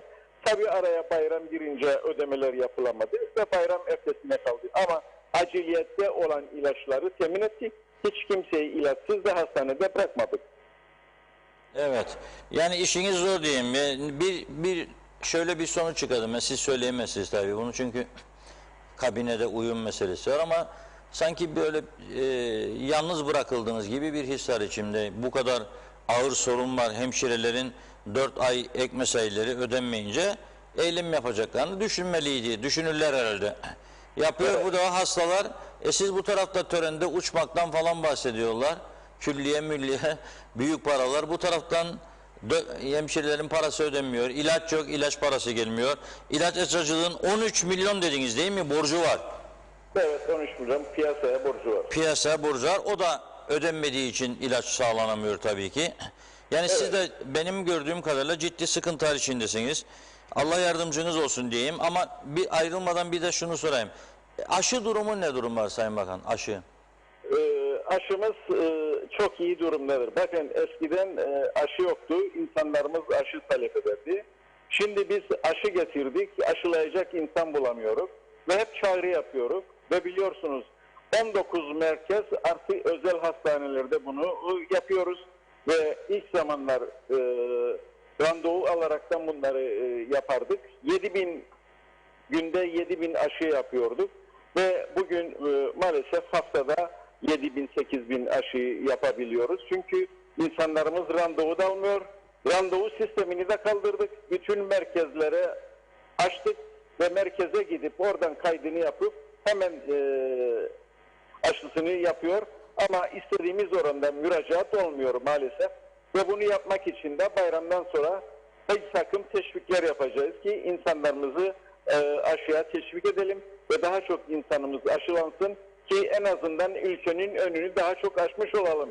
Biliyorsunuz ne kadar aşı yaparsak insanımızın bağışıklık oranı o kadar yüksek oluyor ve o doğrultuda da ülkeyi bir kez daha kapatmamak adına insanımızı koruma altına almak için bu aşıyı yapmaları lazım. Bizim şu anda geldiğimiz 18 yaş üzeri hemen hemen aşılanmadık, insan kalmadı. Tabii aşı olmak istemeyenler hariç. Ve bayramdan sonra biz bunu 16 yaşa indireceğiz. Hatta 14 yaşa inmeyi hedefliyoruz. Ve bunu yaparken de aşılanmaları için gençleri de teşvik edeceğiz. Şöyle teşvik edeceğiz ki en azından kapalı yerleri zorunlu yapmayı düşünüyoruz. Aşılı olmayan kapalı yerlere gidemesin. Çünkü baktığımızda bugün ortalama her gün 100 tane Covid hastası çıkıyor. Ama hastaneye yatan ya bir kişi ya 2 kişi. Ve bakıyoruz aşılanma durumlarında hastalığı nasıl geçiriyorlar. Aşılanmış insanlarımız semptomları çok düşük geçiyor. Dolayısıyla septomları çok düşük geçirdikleri için büyük bir sıkıntı yaşamıyor. Ama aşısız insanlarımız bu hastalığa yakalandığı zaman ve pandemi hastanesine geldiğinde septomların çok ağır geçtiğini görüyoruz. Örneğin şunu vereyim. Şu anda pandemi hastanemizde yoğun bakımda 6 tane hastamız vardır. 2 tanesi çift aşılı ve ağır geçirmiyor yoğun bakımda. Yani oksijen veriliyor kendisine. 2 tane ön tübe hastamız vardır. İkisi de aşısız ve 2 tane de yeni girdi yine oksijen almak için yoğun bakıma. O ikisi de birer aşılı. Yani aşılı olan insanımız COVID-19 virüsüne yakalandığı zaman septomları çok hafif geçiyor. Ama aşısız olanlar bu COVID-19'a yakalandığı zaman septomları ağır geçiriyor. Ve dolayısıyla bizim hedefimiz bu Temmuz sonuna kadar insanımızın %70'ini çift dozda aşılamaktır. Şu anda %50'ler civarındayız ama önümüzde bir 10 günümüz vardır ve ben inanırım bu 10 günde de bu %70'i yakalayacak diye düşünüyorum. Aksi takdirde gençlerimizin aşılanması için de onlara da bir takım teşvikler yapmayı düşünüyoruz ki sırf insanımızın tümünü aşılayalım ve artık ülkenin önünü kapatmayalım ve daha çok dünya pencerelerimizi açalım. Çünkü bu geldiğimiz noktada bakın ortalama 100 hasta çıkıyor ama biz memleketin hiçbir kapısını, giriş kapısını kapatmadık. Kapatma gibi bir düşüncemiz daha yoktur. Dolayısıyla kapatmamak adına ülkede ne gerekirse tedbirleri de alacağız ki bu tedbirlerin başında en önemlisi aşıdır. Dolayısıyla insanlarımızı aşılamak için bu çağrıları yapacağız. Sizden de bu konularda destek istiyoruz. Çünkü ilk zamanlarda hatırlayın aşıda kuyruk olurdu ama bugün aşıda maalesef kuyruk yok. Aşı yapacak merkezlerimiz gelecek insanımızı bekliyorlar. Dolayısıyla böyle bir süreçten geçiyoruz ve pazartesi yani dünden itibaren pozitif vakalarımızı da artık ev karantinasına alıyoruz. Yani pozitif vakalarımızı da artık otel karantinasına göndermekten vazgeçtik ve kendi evlerinde yalnız iseler bizim oluşturduğumuz bir grup doktor camiasıyla birlikte onların kontrolünü yaparaktan ama önce pandemi hastanesine gider, sağlık kontrolünden geçer, röntgeni çekilir ve orada bilekliği takıp eve gönderiyoruz. Bu doğrultuda da tahlilleri yapılıyor, kontrolü yapılıyor ve negatife döndüğü zaman da serbest bırakıyoruz. Böyle bir uygulamaya da başlattık günden itibaren. Şu ana kadar da 150 pozitif hastamızı da eve göndermiş durumda bulunmaktayız. Evet. Peki bu %50 dediğiniz aşılama tek doz değil mi bu? %50 tek dozlu. Yok, çift doza geldik. Çift doz %50'yi tamamladık. Elinizde bol miktarda aşı var mı? Aşımız bol miktarda elimizde vardır. Ana vatanımız vardır. Hemen aşımız sıkılsa ana vatanımız bu konuda bize açık çek verdi. Hemen telefon edip aşımız gelecektir. Evet, o konuda o zaman sizin huzurunuzda bir çağrı yapalım. Aşısız vatandaşlar başvursun derhal. Elde mevcut stokta çok miktarda aşı var. Bir an önce herkes aşılansın diyelim. Size de bu duyarlılığınız için çok teşekkür ediyorum. Yayında doğaldır. Biz sıkıntıları aktarıyoruz. Yetkililere de çağrı yapıyoruz. Duyarlılık gösterdiniz, bağlandınız, açıkladınız. Çok teşekkür ediyoruz. Maliye Bakanlığı'na da buradan bir vatandaş olarak ben çağrı yapıyorum. Her şeyden kapatabilirsiniz, sağlıktan kapatmayınız ama. Bakınız o insanların sıkıntısını onkolojide ancak onlar bilir. O acıyı onlar yaşıyor orada. Allah kimseyi oralara düşürmesin kimsemizi. İlaçsız bırakmayalım bu insanları. Hemşireler de evet hakkıdırlar, alacakları vardır. Biraz daha sabır diyoruz onlara da. Bayram geçsin, ek mesaileri de ödensin. Herkes işine devam etsin. Çok teşekkürler Sayın Bakan. İyi bayramlar. Bu güzel fırsatı verdiniz. Burada kamuoyuna anlattık. İyi bayramlar ama o bayramdan sonra da alacağımızı alalım. Evet lütfen. Çok teşekkür ederiz. Ay, yapalım tabii o kesin. Tamam Sayın Bakan. Aldım mesajı. Tamam. Çok teşekkür ediyorum. Hadi iyi yayınlar. Sağ olun. Teşekkür ederiz. Evet. Sayın Ünal Üstel duydu sesimizi, bağlandı. Teşekkür ediyoruz. Açıklamanı yaptı. 2 tane fotoğraf çabucak böyle yanımızdan geçsin. Yayında gelmişti. Bir tanesi Alsancak çevresi için bir o bölgede yıllardır hizmet veren Erol Canseç arkadaşımızın kendi düşüncesiydi. Güzel bir çember ve etrafında güzel bir akımlı düzenlemeler yapılsın diye. Bir tane de yol geldi. Yol, onu da Asil Berkut arkadaşımız gönderdi. Limasol yönünden diyor, Baf'ın girişi, hani ben zakkumlardan bahsettim ya, bakar mısınız ne güzel bir görünüm var zakkumlar. Yollar nasıl, ikaz işaretleri, beyaz çizgiler çok net şekilde görülüyor. Yolun kenarı, ortası ve orta refüjde de zakkumlar. Zakkum Kıbrıs'a has güzel bir bitki, su istemeden yetişiyor ama hepsi bakımlı. Günü geldiğinde kesiliyor, düzeltiliyor, şekillendiriliyor, yapıyor. Onları yapan ekipleri var. Biz de tabii sadece adı var birçok kurumun, kendisi yok durumunda olduğu için durum böyle. Onlara da çok teşekkür ediyoruz. Şarkımız vardı, bugün yayınlayamıyoruz şarkıyı. Bir tehir daha, çünkü vakit oldukça geç oldu. Çok teşekkür ediyoruz. Nazan Hanım'a da teşekkür ediyoruz. 2 gün bizimle birlikte oldu. Artık bayram haftasına girdik. Sizler de gezmelerde, tozmalarda, düğünler var, dernekler var, aile ziyaretleri var. Maskesiz yapmayalım, mesafeleri koruyalım, öpüşmeden uzak duralım. Bizler de pazartesine kadar programı dinlendirelim. Yoksa biz görev başındayız. Gazete var, televizyon var, haberlerimiz var. Devam çalışmaya, ama bu programa pazara kadar ara veriyoruz. Yani pazartesi günü yeniden sizlerle birlikte olacağız. Evet, çok teşekkür ediyoruz. Evet değerli izleyicilerimiz, bugün de ülkemizin gündemine yansıyan konu başlıklarını ve Sayın Akar'ın değerlendirmelerini sizlere aktardık.